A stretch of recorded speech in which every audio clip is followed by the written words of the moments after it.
Siemaneczko widzowie, z tej strony Godlike. Dzisiaj mam dla was coś specjalnego i totalną niespodziankę. Otóż na kanale pewnie jak wiecie zawsze znajdujecie recenzje oraz materiały o grach i konsolach. No to jest już taka tradycja. No co prawda zdarzył się tam też jeden poradnik, no ale generalnie są tam tylko filmy. I to zmienia się teraz. Nie wiem czy pamiętacie widzowie, natomiast pisałem niedawno do was, że będę bardziej aktywny na Twitterze, nie? No to jakoś się tak zdarzyło na tym Twitterze, że wpadłem na takiego jegomościa zwanego Aureliusz, pogadaliśmy, popisaliśmy, a później on też napisał, że szuka ludzi do organizacji podcastu. No i wiecie co? Zgłosiłem się i podcast, który za chwilę zobaczycie, jest efektem między innymi naszej wspólnej pracy. Naszej i jeszcze kilku osób, bo łącznie w tym podcaście jest nas aż 4, a podcasty mamy zamiar dla was robić regularnie. Zapraszam więc was serdecznie na podcast o nazwie nawiązującej do Fallouta oraz samego Vault-Tec, czyli Cryptopolis. Liczę, że bardzo wam się spodoba.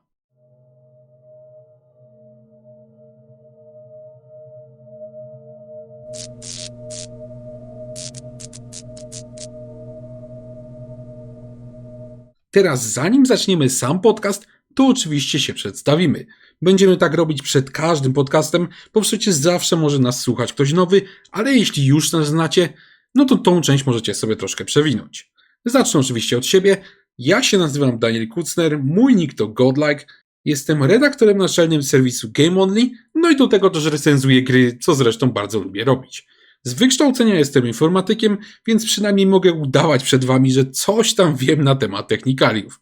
Gram głównie na konsolach, natomiast najbardziej ze wszystkich gier lubię gry strategiczne i ekonomiczne, w które, uwaga, też gram na konsoli. No, jestem trochę porąbany, ale myślę, że na pewno się polubimy. Cześć wszystkim, ja mam na imię Kamil, a szerzej znany na platformie X jestem pod pseudonimem Imprezka1, gdzie lubię sobie pogadać o gierkach, popisać, porozmawiać z ludźmi na podobne tematy. Moje ulubione gatunki gier to RPG, CRPG i Souls-like'i. Zapraszam wszystkich serdecznie do odsłuchu, mam nadzieję, że będzie się podobać. Siemanko, Rafał z tej strony, co niektórzy mogą mnie już znać jako Bifree Benny. A o wykształceniu raczej nie będzie tu gadki, bo to nie ma związku z tematem. Graczem jestem od ponad 30 lat, głównie konsolowym. Można powiedzieć, że weteran FPS-ów wszelakich, głównie multi, począwszy od Unreali, Quake'ów, Doomów, przez CS-y, kody, po BF-y i tak dalej. Aktualnie staram się od tego odcinać dla własnego zdrowia psychicznego. No a poza tym co? Gram we wszystko co dobre, może poza strategiami. W moich żyłach płynie Bloodborneum. Jestem Mateusz. Wiele osób może kojarzyć mnie z Twittera jako Aureliusz, czy też Kaczor. Gram w różne gry, od strategii, po strzelanki, po różnego rodzaju przygody, horrory i tak dalej. Po prostu co to uznam za coś ciekawego, no to po prostu w to gram. Ale jeżeli mam wybrać swój taki main gatunek, no to zdecydowanie seria Dark Souls, w której mam 5000 elo, oraz Elden Ring, w którym mam 10 000 elo i jestem Grandmasterem. Przejdźmy teraz do samego podcastu. Dzisiaj będziemy rozmawiać o PlayStation 5 Pro, czy to rzeczywiście jest nowa jakość, czy może to po prostu przerost formy nad treścią. Potem powiemy sobie, czy jest sens wydawania remasterów i remake'ów gier, takich jak Horizon Zero Dawn czy Days Gone, czy to w ogóle ma sens. Następnie przejdziemy do tematu najciekawszych premier gier, w jakie ostatnio mieliśmy szansę zagrać, a później porozmawiamy sobie o zagadkowej grze od dewelopera One More Level, na której zamkniętej konferencji byliśmy. A więc zaczynajmy. Nie, no chyba możemy już zaczynać. Nie ma co też za długo przedłużać, bo skoro ustaliliśmy już wszystko, no to i każdy powiedział, co powiedział, no to chyba możemy lecieć z tym podcastem. Więc najlepiej będzie chyba zacząć od PlayStation, myślę. Nie wiem, co myślicie o tym, ale ostatnio był ten pokaz, więc warto powiedzieć parę słów na jego temat. No, pokaz trwał 9 minut. Tak słowem wstępu to była konferencja techniczna i myślę, że to będzie nasz taki punkt wyjścia do całej rozmowy. No, konferencja była odebrana dosyć specyficznie, a specyficznie przede wszystkim moim zdaniem w mediach społecznościowych, a szczególnie na Twitterze, bo gracze po pierwsze zbulwersowali się o brak napędu, oraz samą cenę konsoli, no, która u nas zapewne będzie bardzo droga. No i od tego chyba zaczniemy. No, cena jest dosyć mocarna. A w ogóle dzisiaj dodali do tego, na Sony Center chyba, ten sklep się nazywa, tak? Tak. Tak, no na Sony Center dodali i jest cena 3,5 klocka. Bez żadnych tych dodatkowych rzeczy. Za samą gołą konsolę, nie? Tak. Bo dzisiaj wchodziłem, Znaczy, widziałem. Jak, to jest konsola bez pada, bez niczego? Nie, no w spadek. sensie... Z padem, tak. Tak, no. Ale bez napędu i bez podstawki. Tak, i jeszcze nawet nie jest zapowiedziane, czy będzie ten taki stand, takie te, wiesz, te nóżki, co były przy Slimce. Tak, Tak, bo nie tam były wiadomo. jakieś dwie, można było takie te nóżki dokupić. Co się chybotały strasznie. Brak napędu, nie, no to kurwa. Nie wierzę, że nie będzie bundla bez napędu, że nie puszczą jakiegoś bundla. To musi być. Wiesz co? Nie ma innej opcji, bo nie, no ludzi to grzeje, to widać, że to ich grzeje. Zresztą gdzieś tam ktoś napomknął, że ze względu jak się szybko wyprzedają teraz te napędy, skalperzy co robią, niby Sony ma to jakoś tam podreperować. Znaczy wiesz co? Nie Ja bym wiem, powiedział cena no. jest zaporowa. Digital Foundry wypuścili, nie wiem czy widzieliście ten filmik. Widziałem. Wczoraj, przedwczoraj, tam jest 7-minutowy filmik. Tak, też widziałem. Tylko z finala. No i kurwa, nie wiem, ja jestem zmieszany, bo wygląda to lepiej w ruchu, ale nawet oni przyznali, że gra docelowo chodzi natywnie w mniejszej rozdzielczości niż na zwykłym playaku. Ten ich upscaler tam działa sobie, bo działa, ale na przykład już przy robieniu screenów obraz statyczny jak jest, tam mocno się to wszystko gubi. Artefakty i takie bolączki, jak to przy tych wszystkich skalerach jest, nie? No tak, no to jest główny mankament, że dopóki masz... nie dzieje się nie wiadomo ile na ekranie, jest dosyć tak w miarę i nie jest szybko, to jest fajnie, ale jak zaczynasz, nie wiem, być miliony efektów cząsteczkowych, tak jak przypuśćmy... Tam nawet nie musiało być milionów, wiesz, cząsteczek. Tam chodziło o to, że kamerę głupio, wiesz, szybko po prostu obkręcisz i masz w screenach chcesz zrobić, masz taki blur i miliony artefaktów po prostu. No, a weź sobie wyobraź na przykład teraz walkę z Radanem na takim upscalerze. Tylko tym przed nerfem. To przecież tam to jest po prostu pokaz slajdów na tym ekranie musi być, nie? Nie wiem. Druga sprawa, w ogóle ta cena sprzętowo w środku. Jaka tam jest różnica tak naprawdę na tych bebechach? Znaczy... Blokowany trochę RAMu. Niby ten procesor, tak? No i niby większe GPU. Sporo większe, z tego co widziałem. Wszystko tak, wszystko sporo, a tak naprawdę wychodzi, że tu dodali tą swoją technologię AI i zaraz się okaże, że tak naprawdę ona by też mogła na zwykłej piątce latać. No, wcale bym się nie zdziwił. Ja bym się zdziwił, szczerze mówiąc. Druga rzecz jest taka, że podobno, to tam też są takie jakieś te leaky czytałem, że ogólnie z racji tego, że Xbox przy premierze PlayStation 5 zapowiedział pierwszy cenę, to Sony zbiło cenę podobno. I dlatego odbijają sobie to na prosiaku. Nie wiem ile jest w tym prawdy, ale zawsze w jakiejś ploteczce jest ziarenko prawdy. Nie ma co ukrywać, że nie. Na pewno, tym bardziej, że teraz Microsoft totalnie olał temat, nie? A to już jest totalna zlewka. W sumie to jest druga sprawa, że dają chłopaki monopol w tym momencie Sony i Sony będzie się bawić i będzie robić co będzie chciało. No i nie wiem, czy oni faktycznie chcą celować w digitale. Na pewno. Żeby faktycznie odejść od... No na pewno, bo to im się na pewno bardziej opłaca. No. To jest wiadome, ale... Drugą rzeczą też jest rozmiar gier przede wszystkim. W sensie, Blu-ray jest pojemnym nośnikiem, ale właśnie oni też, na przykład mój kumpel sobie kupił w bundlu, miał Playaka, kupił z napędem i miał Horizona. I Horizon był bez płyty, miał pudełko z kodem, tylko. Tak, No ja to śmiechłem. No ja totalnie śmiechłem. No dobra, no ale weź na przykład sobie, nie wiem, takiego Ratcheta czy coś. No tak, no W takie zasadzie gierki to wiesz, że tak, no. jak chcesz, to potrafią zrobić, tak?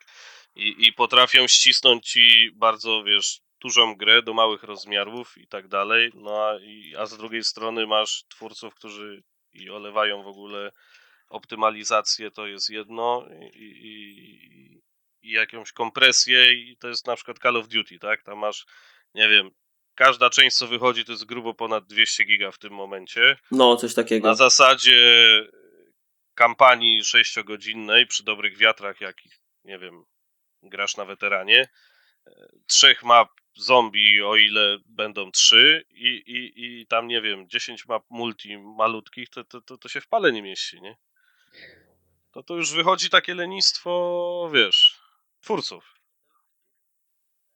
Wiecie, całkowicie abstrahując od tego, co mówicie, to nie można też się oprzeć wrażeniu, że ta cała, w moim mniemaniu, konsola PlayStation 5 Pro to jest zwykły trochę skok na kasę. To jest testowanie rynku, jak daleko gracze są w stanie pójść, ile kasy mogą... Ile są w stanie zapłacić, znaczy to się robi to jak z iPhone'ami, tak? No to mówiłem, porównywałem to, że się robi tak, drugie Apple. Ile jesteś w stanie zapłacić za znaczek i żeby mieć ten dopisek Pro. Bo ja nie wiem, do kogo jest skierowana ta konsola. Ja, no nie wiem, spodziewałem się... Do mnie. Może nie wiem, czy się spodziewałem. Znaczy, wiesz, no ja też jestem takim typowo, jak podejrzewam większość tu z nas, takim zjebem, że wiesz, tu gadanie, a w ostateczności tak jak wyjdzie, to każdy będzie miał, wiesz, FOMO, ciśnienie i tak dalej i poleci i kupi, tak? No bo nie wiem, zawsze tak gadałem. Nie. Chociaż tu cena trochę już robi się zaporowa, bo jednak ja bym celował w zestaw z napędem, no to...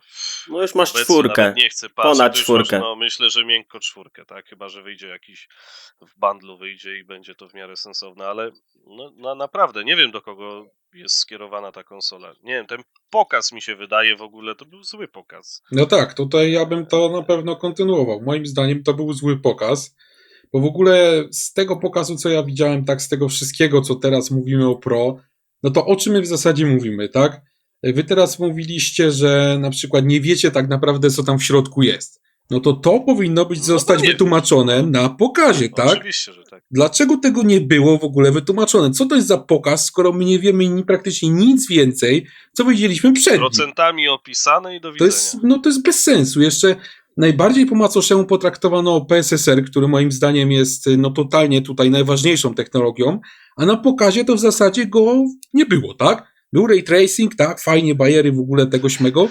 Były FPS-y, no fajnie, tak, i w ogóle, tylko że szkoda, że w starych grach, no ale dobra, już kij, tak? No to jest w ogóle hit, że pokazują Ratcheta jako pokaz możliwości Ale- PlayStation 4, PlayStation 5 Pro, przepraszam. Tak. No przecież to jest Ja, kino. Jak skalowanie ma działać, jak to AI ma działać i oni pokazują Stare gry jakieś. odcinek z Ratcheta i to pokazują na zasadzie w tle, kurwa, jakąś Przybliżenie widownię jakieś tam, nie? Taki i wycinek. robią zooma i z tego tak. No to I jest, patrzcie, jak to no, fajnie sprawa. wygląda. No przecież to jest jakaś komedia w ogóle. No.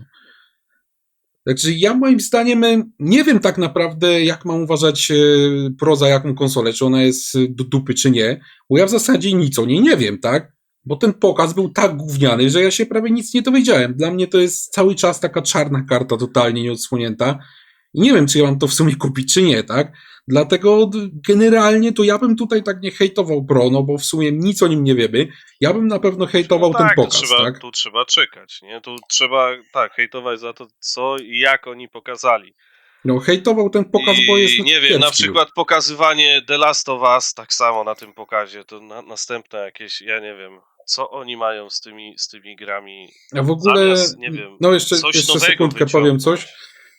No. Chciałem jeszcze powiedzieć, że w ogóle mnie rozwaliło, dobór gier mnie rozwalił tam naprawdę. Tak jak mówiłeś, The Last No of Us, to prawda, to dokładnie. Ratchet, no to jest, przecież to są jakieś starsze ich gry. Przecież wiecie co ludzie wpisują w internet, bo ja na przykład sprawdziłem, tak? Oni wpisują Dragon's Dogma 2, PS5 60 FPS. Trzeba było to pokazać, że to działa w 60 O, No to ja FPS-ach. też miałem powiedzieć, No. że Baldura mogli pokazać. Albo Baldura, na przykład. tak? Albo Który, tego... I odpalić jeszcze ten tryb kooperacji na jednym ekranie, bo to naprawdę żyłowało Playaka No 5, bo dokładnie. parę razy grałem z moim szwagrem, jak wprowadzili ten cross-progressing i graliśmy po prostu na telewizorze, bo my razem przechodziliśmy Baldura, no to wiesz, miałem te save'y z peceta, no to graliśmy, no to powinni pokazać, bo to naprawdę ten koop lokalny żyłował Playaka 5 i nie No powiem, tak. że nie, bo nawet ja tak, no bo nie widzę tych FPS-ów, w sensie liczb, jakie tam są. Jedyne, co mój wzrok widzi, no to ja powiem wam szczerze,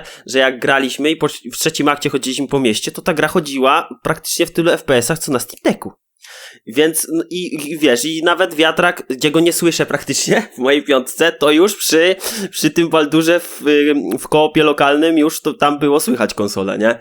Zabuczał sobie nieźle.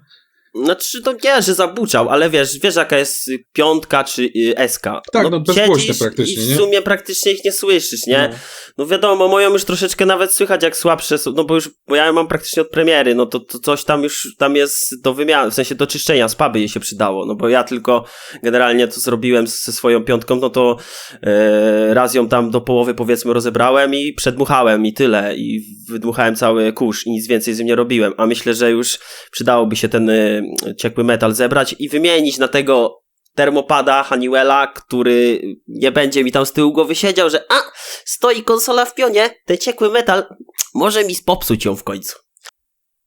Ale wiecie, tak wracając z powrotem do tematu PlayStation 5 Pro, to uważam, tak jak Daniel powiedział, powinniśmy wstrzymać konie i na razie nie oceniać tej konsoli pod względem tego, co ona może zaoferować, bo na dobrą sprawę nie pokazali nowych gier na tą konsolę, widzieliśmy tylko stare tytuły, które Nie jeszcze... zapowiada się w ogóle na tą chwilę, żeby coś pokazali. Znaczy, Tak, ale nie, to no tak jak mówisz, no oceniać, wiesz, samego sprzętu nie ma co, tak? Tylko, nie że powinniśmy, wiecie, hejtować tej konsoli pod względem tego, bo... nie, no ale tu wiesz, nikt nie hejtuje samej konsoli, tylko to, jak oni ją pokazali, co oni tam pokazali, a raczej czego kurwa nie pokazali. Ale nie chodzi, że powinniśmy wstrzymać konie, zarówno my, gracze, jak i Twitterowicze, żeby nie oceniać, bo z tego co pamiętam, po tym pokazie wybuchła ogromna burza, jeżeli chodzi chociażby o Twittera, że no Sony złe, Sony fatalne. Ja uważam, że powinniśmy trochę stonować temat, bo o ile za zaporowo ceny w Polsce,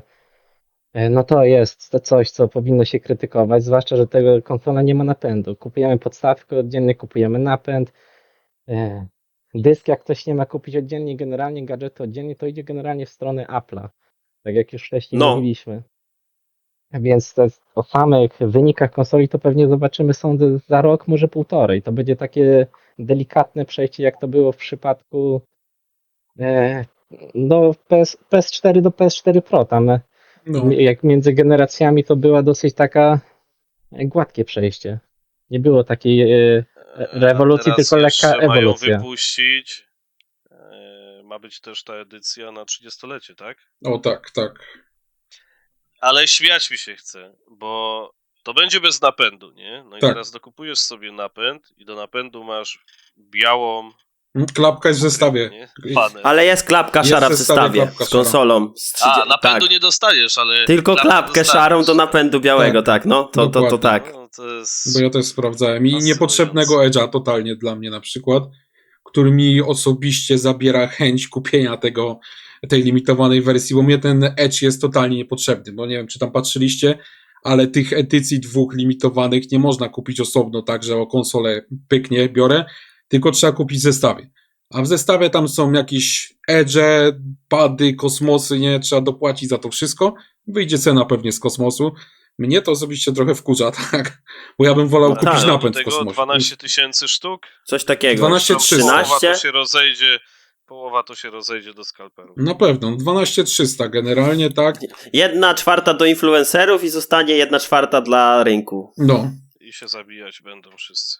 dlatego nie wiem w sumie, czy to kupować, bo ja bym to kupił generalnie, gdyby to nie było w zestawie, tak? Nie no, wygląda zajebiście, to trzeba przyznać, że ta limitowana edycja wygląda naprawdę chyba z tych wszystkich, co oni tam tych jakichś jubileuszowych i tak dalej wypuszczali, to chyba ta wygląda najfajniej. No ale tak jak mówisz, zestaw, cena, to podejrzewam i w ogóle dostać się do tego, to będzie No, ja na szczęście mam taki fart, że jestem posiadaczem PS4 Pro 500 milion, także to mi się akurat udało kupić. Może by się udało kupić ten nowy właśnie bundle, ale mam mieszane uczucia właśnie przez ten zestaw, tak? Tak jak mówiłem, tak jak ty zresztą mówiłeś, że to mnie trochę wkurza, że muszę płacić za coś, co w sumie mnie kompletnie wali, tak? Bo ja na przykład Tak, tego Edge'a ja nie nawet potrzebuję. nie chcesz. Tak. Aj, poczekaj, jeszcze niedługo kółka wypuszczą, że będziesz mógł sobie konsolą po pokoju jeździć. W każdym razie, nawet jeżeli nie kupię tego zestawu limitowanego, to na pewno ja bym złożył pewnie preordera na tego Pro. A czy generalnie odbiorę konsolę, to zależy od tego, co pokaże już Sony, tak? Czy to rzeczywiście mnie przekona, czy nie. Ale podejrzewam, że ja to jestem taki gościu techniczny napalony, że i tak wezmę to nawet jak to się okaże No gówno. tak, to jest to tak właśnie, no to jest takie, wiesz, tu gadu, bla, bla, bla, tu człowiek ma nerwy, że gówno pokazali, a kończy się zawsze tak samo. Take my money.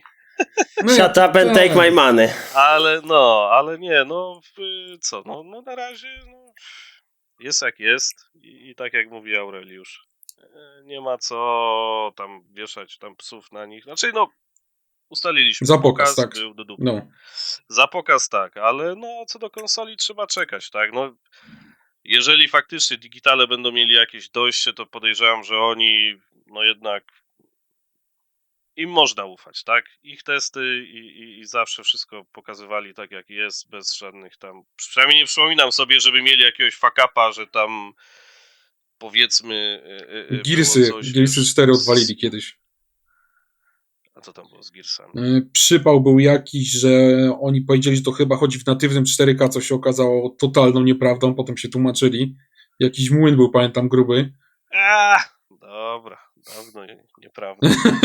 Także A zabawne jest przypał, to, że był. w sumie Digital Foundry lepiej zaprezentowało konsolę Sony niż samo Sony. Tak, No, oni tym filmem z Finala zrobili im reklamę. lepszą reklamę niż Sony samym tym swoim drewnianym pokazem. Starymi A gierkami. Sony to, bo tam pokazali wszystko, tylko swoje gierki, nie? W sensie tylko z studiów Sony były chyba Nie. gierki. Co było jeszcze Był pokazane? Hogwarts był jeszcze chyba Assassin, Hogwarts Legacy było przy ray tracingu i chyba gdzieś tam się przewijał Dogma jeszcze była przez chwilkę Assassin's, chyba. Shadows, tak? Dobrze mówię? Tak. Że gdzieś tam chyba się przewinął przez moment. Dogma była przez sekundkę chyba dosłownie. Ale no, ten tak. Hogwart to działał w 30 FPS. 60 w ogóle, nie? FPS-ów jak się w niebo patrzyli. No. Tak, jak pokaz konsola nie porażka, mogę tak. doczytywać przy okazji twojej innych szczegółów. Ale dobra, skoro jesteśmy nadal przy temacie Sony i PlayStation, to jeszcze zostańmy przy tym na moment, bo dochodzą nas informacje, że 24 września ma odbyć się podobno pokaz gier PlayStation i to tych wewnętrznych studiów. Co prawda Sony No ale jeszcze też słyszałem sprzeczne informacje, bo niektórzy mówili, że ma nie być zewnętrznych studiów. No ale w Znaczy, każdym że nie ma razie, być ich studiów.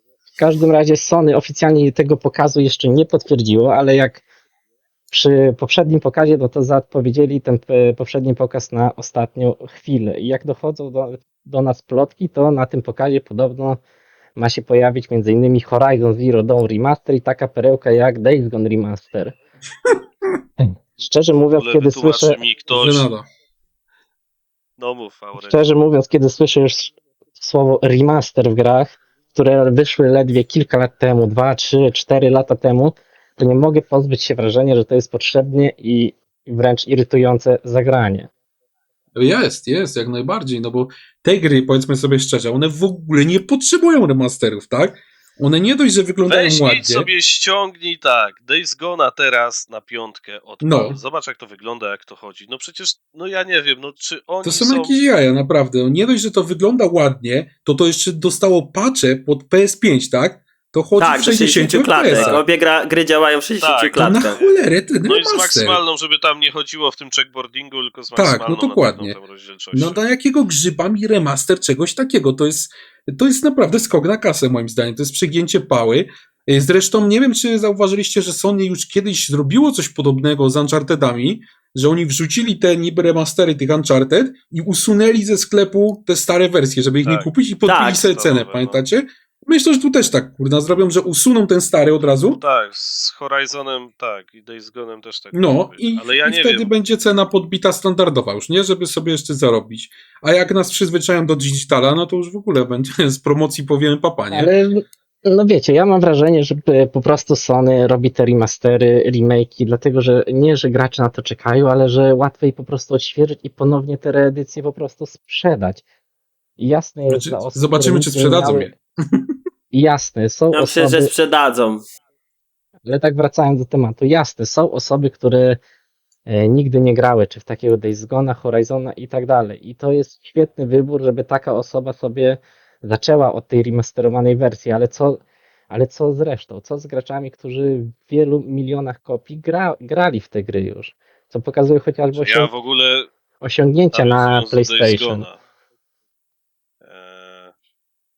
tyle czasu było odnośnie dwójki. Gracze chcieli, ci anulowali, tam przecież wysryw był i tam twórca to do dzisiaj tam ma wielki ból dupy o to. No ma. I nie wiem, jest anulowany ten tytuł, nie będzie, chyba że oni nagle wyskoczą, że jednak Fajnie było, nie? Dwójeczka, żeby była. dwójeczka. I to teraz zrobimy sobie remastera, a potem, ale to by było zbyt piękne, bo za dużo mi się wydaje było tego jednak wtedy zamieszania Kwasu. kwasu, tak, jak oni to anulowali, nie? Mhm. No był młyn. Horizon Zero Dawn remaster tak samo, no przecież, no ja nie wiem, co oni tam mogą dodać, no przeniosą to, Na silnik wiem. dwójki po w prostu. sensie będzie wyglądało tak samo jak dwójka i tyle, No chyba. i nie wiem, no bo tam mechanicznie, no to tam niewiele się zmieni, no. No, Ray Tracing mogą dodać ewentualnie, tak? Ale no to szczyt moim zdaniem. Co mogą zrobić? The Last of Us, poczekaj, The Last of Us dwójka, ile to kosztowało? 5 dych, tak? W sensie Upgrade'ik 50 zł znaczy. The Last of Us Remaster kosztował, gdy posiadałeś wersję digital bądź Jak pudełkową. posiadałeś, tak. Tak. A jeżeli pełna kwota, za którą trzeba było kupić grę, to było 220 zł, co jest absurdem moim zdaniem. Znaczy, wiesz, to tak jak mówisz, jak ktoś nie grał, ale masz ten wybór, tak? Masz pełną wersję, ale jeżeli posiadasz grę, dobra, możesz wziąć sobie te 5 dyszek, masz chociaż ten dodatkowy tryb, w sensie pomijając, że ta gra, ja nie wiem, ja kupiłem tego remastera, bo mi się ten tryb wydawał całkiem spoko, tak? Trochę w niego tam pograłem, ten roguelike'owy niby, ten trybik. Ale szczerze, graficznie to tam nie ma żadnej, tam się nic nie zmieniło. Tam nie ma żadnej różnicy od tego, co było na PS4, w sensie po tych patchach, co na piątce dodali później. Ale wiesz, No. to trudno oczekiwać, żeby ta gra wyglądała inaczej, jeżeli ta gra The Last of Us 2 była ostatnią grą generacji i ona żyłowała już, wiecie, ostatnie krople z PlayStation 4 Pro. To była gra międzygeneracyjna No dobrze, i oni spokojnie, ale to i oni wiesz, spokojnie mogli, wiesz, poczekać i wypuścić to na piątkę. No mogli. Jako tytuł, Niestety nie jako zrobili system seller chociażby. No, ja myślę, że to byłby elegancki system seller. Jak oni by poczekali i to wydali na piątkę, No. to ja myślę, że, Ja wam zniszczyliby powiem, sprzedaż. co by było idealnym system sellerem. Bloodborne Remaster! No oczywiście, że tak. Ale dobra, tak Przepraszam, No, remake najlepiej, jakby to było. Remake. O nie, może No nie, remake nawet to lepiej remaster. nie, bo jeszcze mogą coś spieprzyć, także wolę remaster. Tak, ale tak sobie rozmawiamy o tych remake'ach i Nie. remasterach, to właśnie czy jest sens wydawania tych remasterów i remake'ów, bo ja jeszcze pamiętam Słuchaj, jak... dla Znaczy, nas nie poczekaj ma chwilę, sensu, ale my poczekaj jesteśmy, chwilę. no. Ja pamiętam jeszcze jak był pokaz, te pseudo E3 i zapowiadany był Resident Evil 2 remake i wtedy każdy po prostu jarał się tym remake'iem, bo wtedy jeszcze nie było takiej fali tego trendu wydawania tych remake'ów, remasterów i to miało sens. A teraz po prostu wychodzi remasterów po prostu i ten trend zaczyna mnie po prostu irytować. Właśnie, to jest tak jak mówisz, remastera, wiesz, przy Rezydencie to była trochę inna sprawa, Tak, jak ale mi ta gra chodzi, że od tego... wyglądała, Tylko nie chodzi to, że to było złe, tylko że jak wychodził Resident Evil 2, to po prostu wtedy gracze się cieszyli, bo to było coś nowego, że stary tytuł, który już był wiekowy, który nie nadawał się to na właśnie o to chodzi, skuteczne no. granie, to nadawał się do remake'u, a teraz mamy takie projekty jak i informacje, że Horizon Zero Dawn wychodzi remaster. Dlatego, czy jest To sens? właśnie, to jest właśnie, no o to chodzi, no, że dla nas sensu takich remasterów, no my w tym sensu w ogóle nie widzimy, tak? Dla takich, no, typowych, normalnych graczy, którzy wszystko ogrywają na bieżąco, no to przecież jak masz co 3 lata dostawać odświeżoną wersję tej samej gry, w której nic się nie zmienia i w gruncie rzeczy nawet grafika jakoś mocno się nie zmienia, to przecież pierdolca można dostać, ale wracając do Rezydenta, wiesz, kiedy wyszedł Rezydent, jak on wyglądał, i to, co oni pokazali faktycznie, wiesz, że no inna perspektywa w ogóle, inaczej spoglądasz na tą grę, tak? No a tu nie wiem, przy Days Gone nie wiem, co oni mogą zmienić w remasterze, no, czy przy Horizonie, no to jest jakaś patologia w ogóle, No, nie? patologia, jak najbardziej. To jest patologia moim zdaniem. No i tak jak mówiłem, to jest skok na kasę, tak? Oni sprawdzają, czy to się przyjmie. Po prostu sprawdzają na nas. Jeżeli to się sprzeda, to będziemy mieli takie gówno bardzo często. A jeżeli nie, no to myślę, że się zastanowią, tak? Wtedy, czy warto robić coś takiego. No bo tak jak mówiłeś, oni w zasadzie nie za wiele tam zmienią, tak? Czyli to jest taki remaster najmniejszym kosztem, tak? Dodamy znaczek PS5, o fajnie jest PS5, macie, grajcie se frajerzy, a się okaże, że tam w sumie nic nie jest zmienione za bardzo, tak?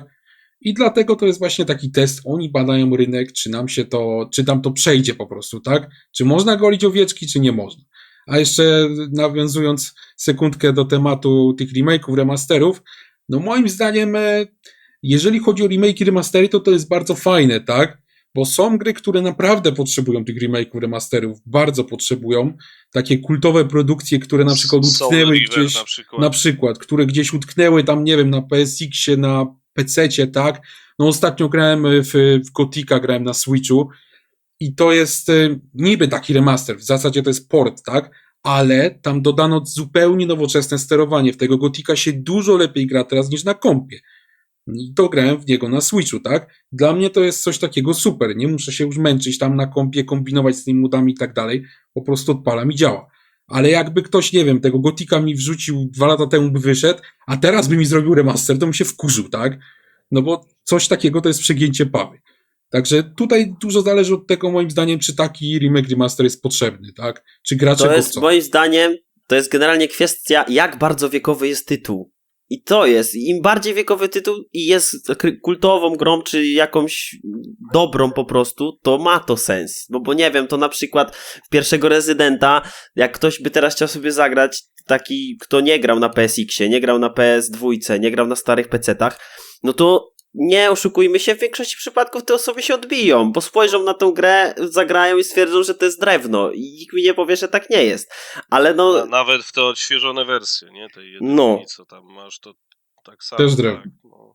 No, ale bierzemy takiego Horizona, który, no kurwa, ten... No ale dobra, no teraz z drugiej strony, no masz Bloodborne'a, tak? No formalnie też sobie odpalisz, możesz sobie pograć, a jednak ludzie, wiesz co by się działo, jak oni by zapowiedzieli remastera, remake'a, wybierz sobie jedno. No ja wiem, bo ja sam na to czekam, Zresztą, tylko że tu no. jest kwestia też taka, że no Bloodborne ma ten problem, że że w sensie na dany okres teraz ma ten problem, że rozdzielczość przede wszystkim. Odpalam to wiesz, na playaku, w sensie 5, na monitorze 4K i ja widzę po prostu, wiesz, kakę, że tak powiem. No.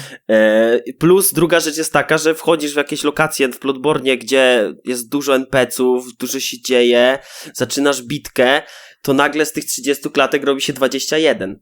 Tak, no tam silnik jest spieprzony w ogóle. Skopany jest kod gry. No taki typowy From Software z tych czasów. A tam jest jeszcze gorzej niż From Software normalnie z tych czasów. Tam jest tragedia naprawdę, jeżeli chodzi o frame pacing, bo ja wam powiem, że ja mam Tak, grabber, no. mam tak i mogę nieskompensowany obraz z niego pobrać i mierzyłem FPS-y nawet na PS5, no to miałem taki specjalny program, to do 23 potrafiło spadać w tej auli, o ile No. pamiętam, tak? Także na PS5, tak? Także wyobraźcie sobie, jak tam musi być spieprzony kod gry. Tam jest kiepsko, No bardzo kiepsko. i tu się remake, remaster by się przydał, bo gra by zyskała drugie, piękne życie, o ile by tego nie spartolili, no bo to też tak naprawdę nie wiadomo, jak to by wyszło, no nie oszukujmy się. No jeżeli ktoś by miał to robić, to mi się wydaje, że Bluepoint, No chyba tak, chyba im co można robili zaufać. Nie? Demon's Soulsa, ale bez aż tak dużej ingerencji, bo jednak tam w Demon's Soulsie trochę ich tam w niektórych miejscach poniosła fantazja ze zmianami. wyglądu postaci i tak dalej, o co też tam trochę się ludzie oburzyli, ale ogólnie całościowo Demon's Souls, no spoko, naprawdę. No, Jeżeli bardzo tak ładnie. by to wyglądało, tak by to zrobili, jak najbardziej. No wiecie, ten cały trend remake'ów i remasterów, wydaje mi się, że on zostanie z nami mimo wszystko, bo to jest po pierwsze wygodne dla wydawców, szybko odświeżyć, szybko sprzedać. I najczęściej te tytuły, no nie ma co się ukrywać, no sprzedadzą się, ktoś to kupi w każdym razie. Miałem okazję ze swoim znajomym z Twittera Skowem pogadać, ostatnio przeglądaliśmy premiery gier. I chociażby w tym roku wychodzi z tych remasterów i różnych wydań, reedycji gier do tego miesiąca już 22 policzyliśmy, że tych remake'ów, remasterów wychodzi na masę. Powoli się zaczyna robić, że w kalendarzu zaczyna być więcej remake'ów, remasterów niż zwykłych gier. Jak spojrzycie sobie na kalendarz od stycznia do września tego roku, co powychodziło.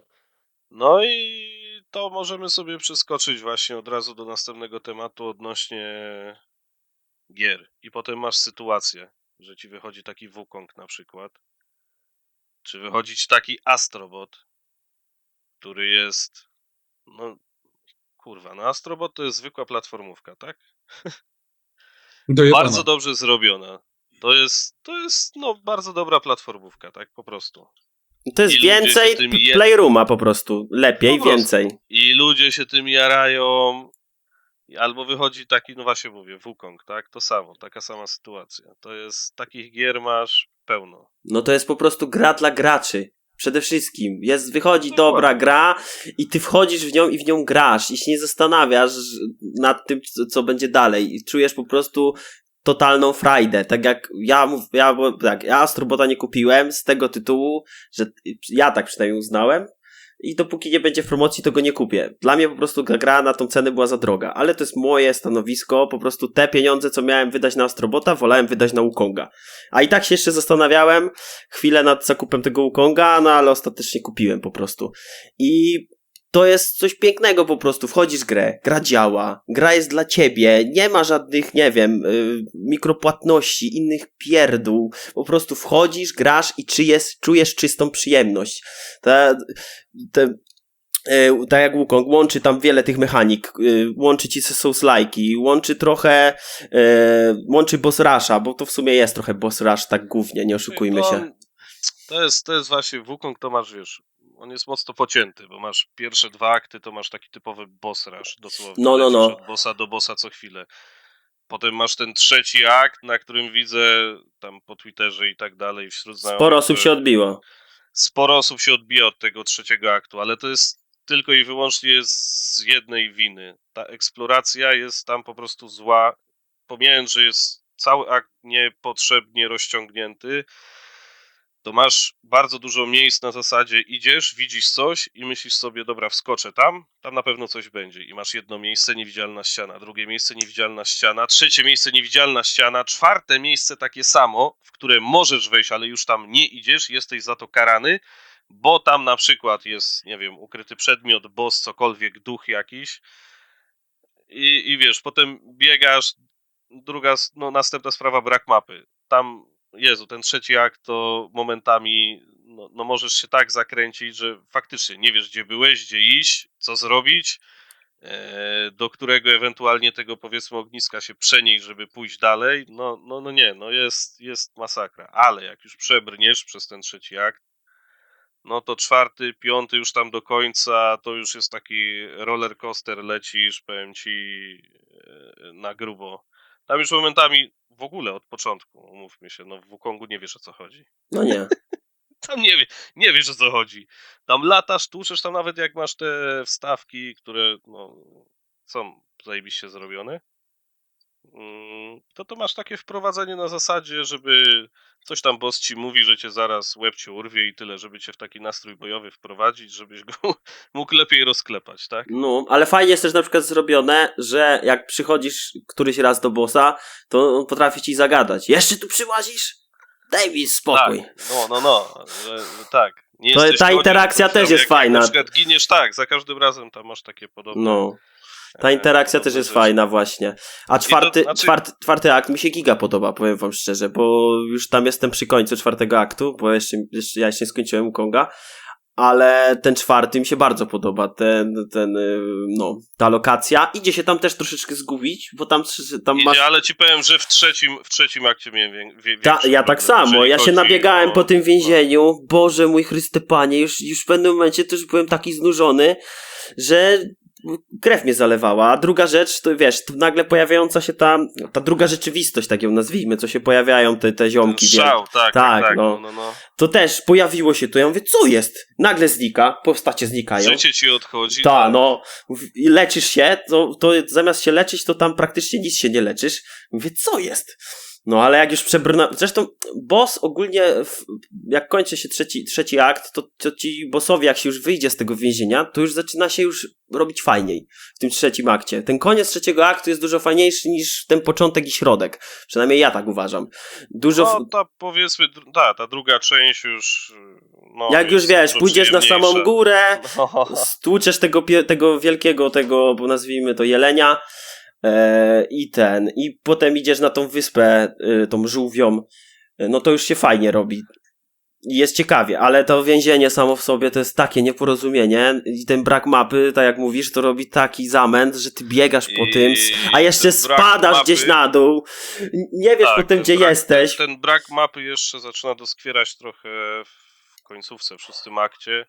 Tylko tam z kolei dostajesz tą chmurkę, że możesz sobie latać. A, no tak, to wiem. Z jednej strony, no masz tam brak tej mapy, ale sobie nadrabiasz, bo to przemieszczasz się bardzo szybko, także to jest... Nie, ogólnie, bossowie, no bo umówmy się, no, Wukong nie jest ani Souls-like'iem, ani slasherem, bo tu się opierasz dosłownie na 4 atakach, plus w zależności w jakiej jesteś postawie, na jednym uderzeniu silnym, tak? No tak. Albo możesz go naładować, albo możesz wyprowadzić go w trakcie tych szybkich ciosów. Kombinacji, no. Ale to masz, umówmy się, no to jest 6 kombosów na krzyż tam jest. Plus ewentualnie zmienia ci się, ewentualnie masz broń, tą pałkę powiedzmy, różne odmiany pałki, masz tam chyba 2 na zasadzie włóczni. Mhm. I to jest tyle. Ale nie wiem, mówię, przeszedłem 2 razy, no bo robiłem platynę i 2 razy skończyłem robiąc wszystkich bossów, no bo platyna praktycznie tego wymaga, żeby 2 razy ukończyć z wszystkimi pobocznymi tamtymi zadaniami i tak dalej. I jedyny minus jaki tam był przy drugim podejściu to poziom trudności. Tam się nic nie zmieniło. Ja, nie wiem, New Game Plus zrobiłem w 8 godzin.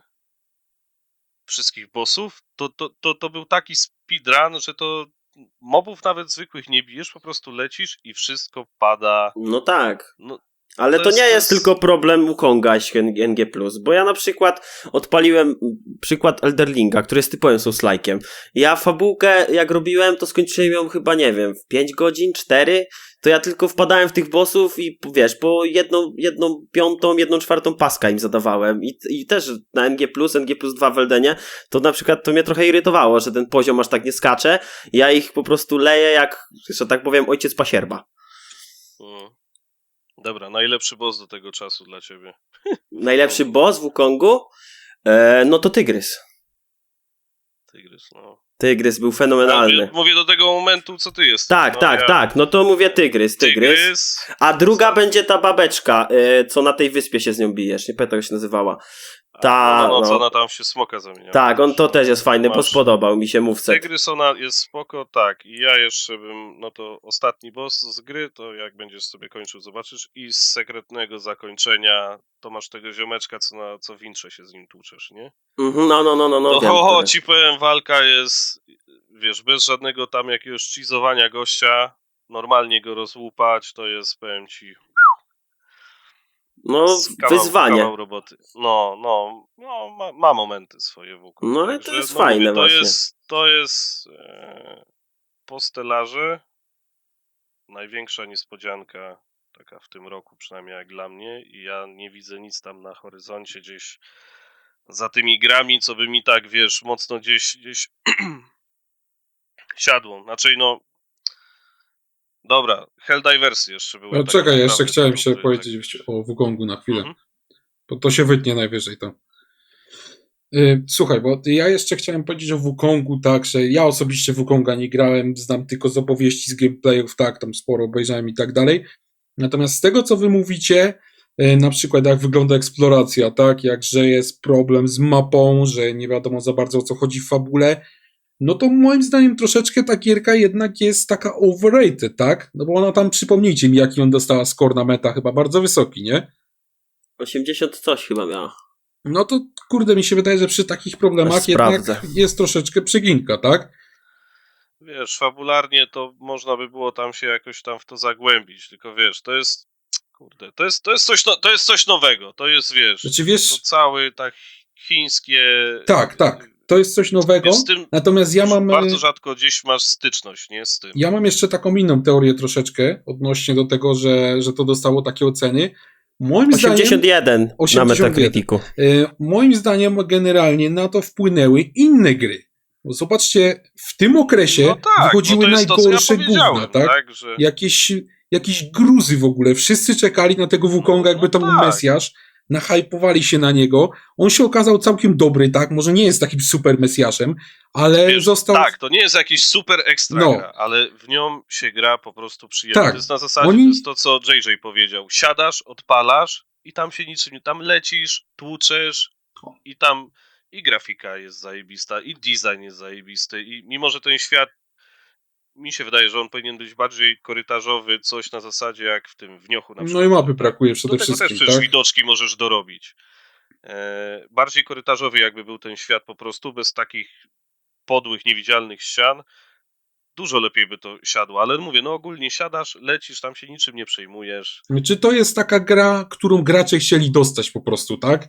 Po prostu, no, dokładnie. To, co gracze chcieli, to dostali, bo te inne studia to obiecują nie wiadomo co, potem wychodzą jakieś gówna, jakieś łołki, zaimki, streamki, wychodzi z tego jakieś No. gówno. No i kończą jak Concord. No dokładnie, kończą jak Concord, wychodzi z tego jakiś obleśny gówno po prostu, a w tym przypadku od początku wiedzieliśmy, co to będzie, o co chodzi, że napierdalasz się z mobami, jest troszeczkę niby taki Souls-like, Tak trochę jest. akcja, tak? I dostali dokładnie to, na co czekali. I dlatego mi się wydaje, że też ocenili ją troszeczkę lepiej niż w zasadzie jest w rzeczywistości, No na ale pewno, wiesz, nie mam pretensji, tak? O to.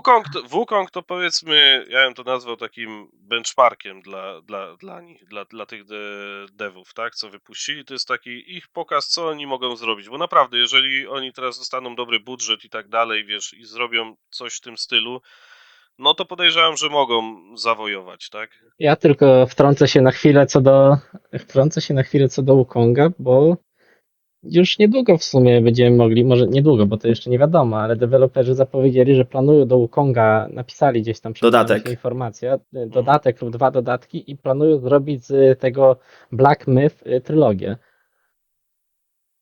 Ciekawe, zobaczymy. To jakby się człowiek tylko no to jest to, o czym żeśmy mówili, że to by człowiek musiał się zagłębić, o co tam w tej całej... No w tej mitologii tak chodzi, dalej nie? chodzi, tak, no bo to jest naprawdę zakręcone.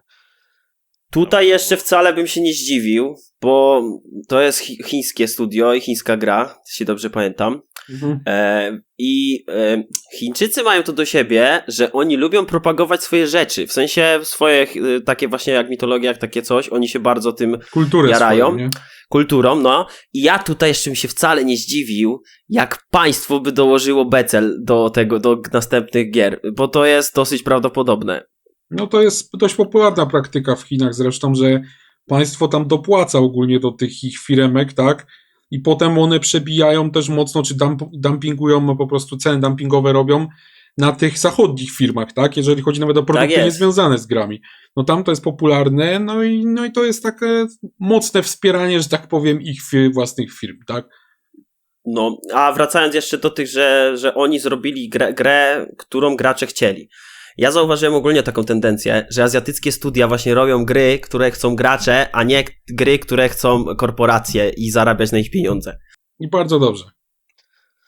Poczekajcie, ja nadal czekam na patcha z fotomodem do Stellar Blade'a, żeby go ukończyć, w końcu splatynować. A, Jak to świetna wyjdzie, gierka. dopiero zobaczycie, jak się zesrają wszyscy tam. No, Tam zaczną krążyć te zdjęcia po sieci. no, na pewno. No świetna Ale gierka. i właśnie, Wukong to nie jest gra na goty od razu czy coś, ale to jest to, co ludzie chcieli. To jest dobra gra, siadasz, warta swojej ceny, jedziesz, wiesz o co chodzi, niczym się nie przejmujesz, wiesz.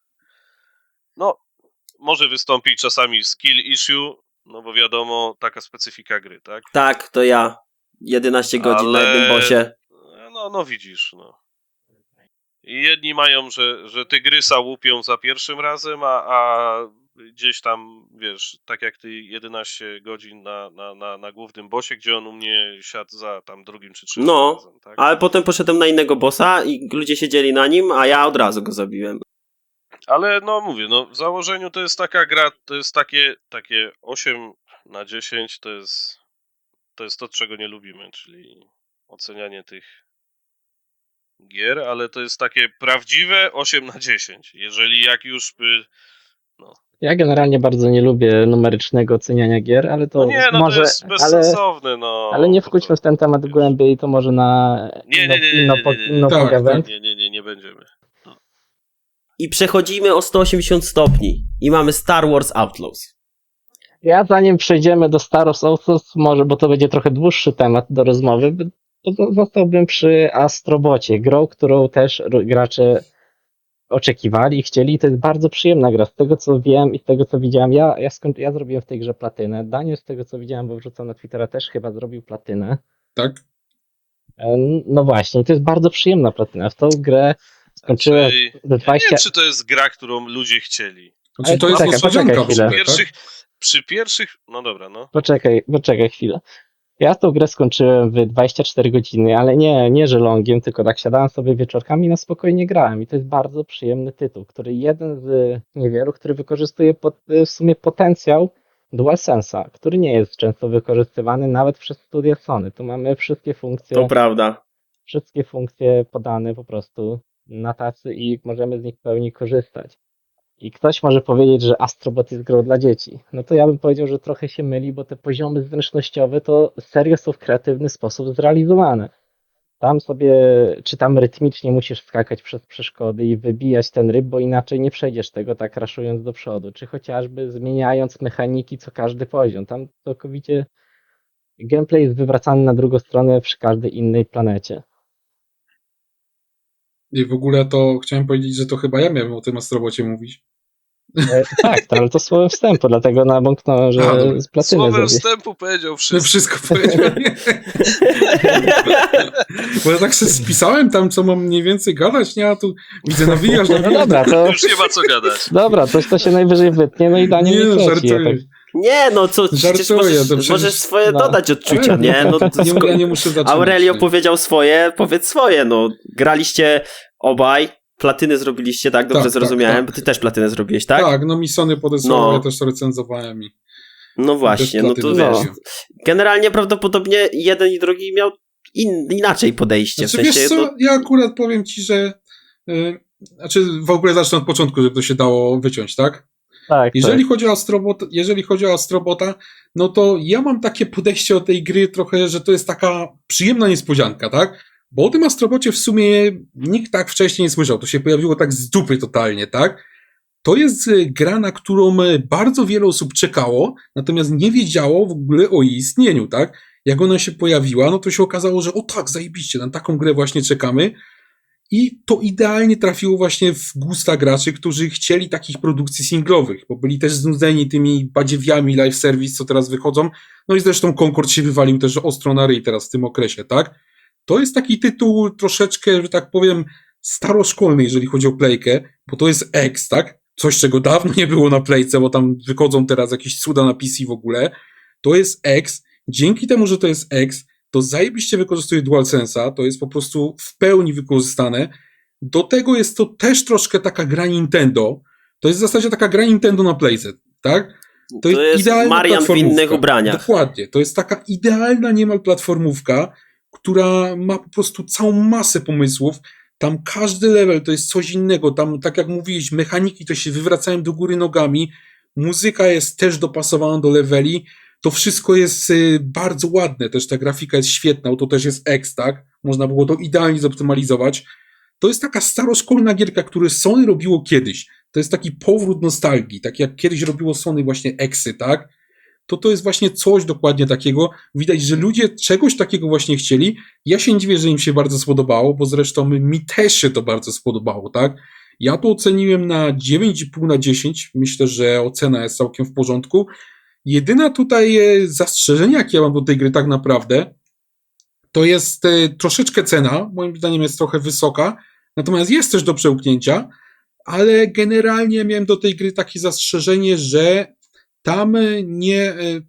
Ona troszkę wygląda jak taka gra dla dzieci, tak?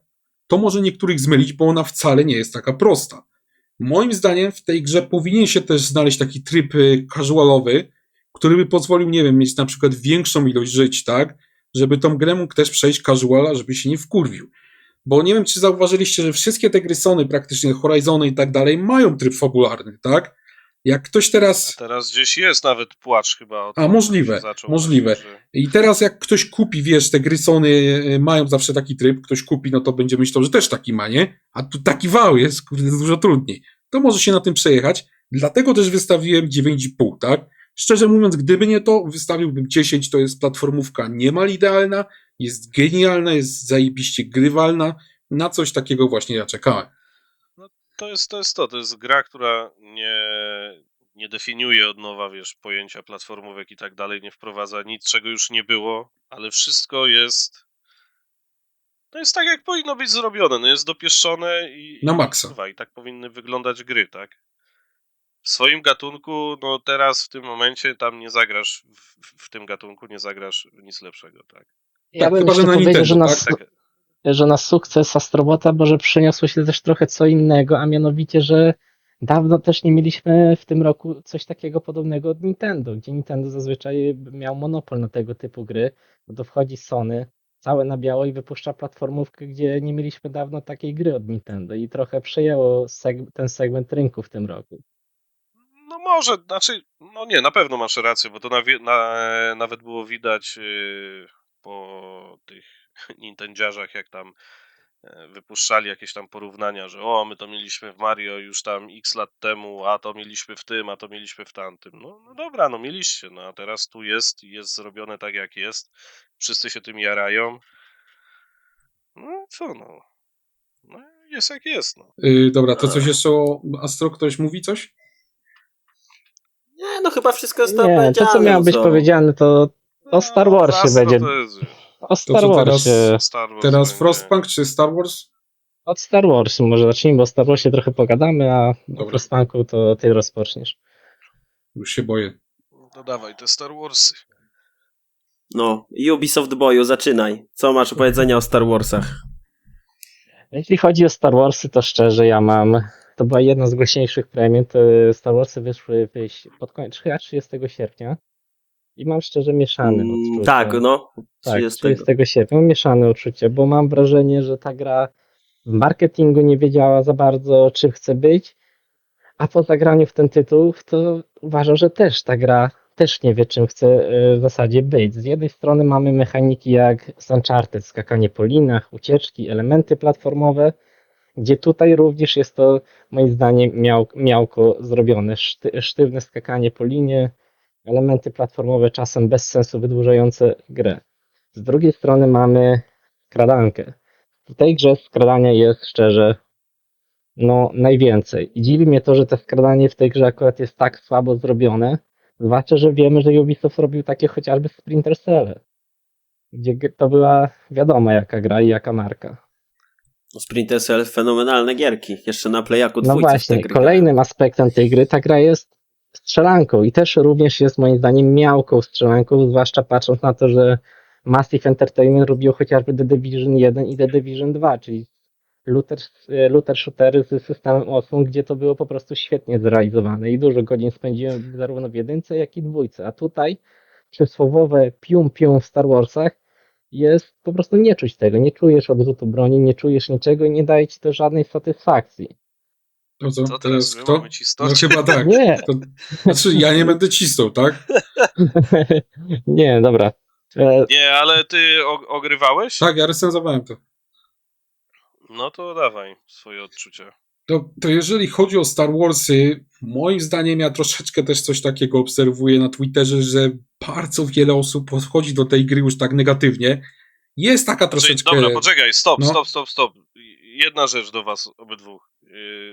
Wy jesteście fanami Star Warsów? Nie, ja w ogóle nie oglądałem żadnego filmu. Ja jestem fanem Star Warsów. Bo też, dobra, no ale to za chwilę o tym. No, a ty, Aurelio? Mi to jest ta gra, to znaczy jest uniwersum całkowicie obojętny, jestem neutralny. No i dobra. No i o to Kurwa, chodzi. teraz Dobra, gdzie ja no to dawaj skończyłem? dalej. Poczekaj. Że na Twitterze negatywnie Tak, tylko z góry ludzie od razu. jak to teraz, dobra, od nowa chyba zacznę. Moim zdaniem, jeżeli chodzi o Star Warsy, to tutaj jest też taka sprawa, że wiele osób podchodzi do tej gry troszeczkę negatywnie, bo też wokół Ubisoftu zrobił się taki trochę smród, tak?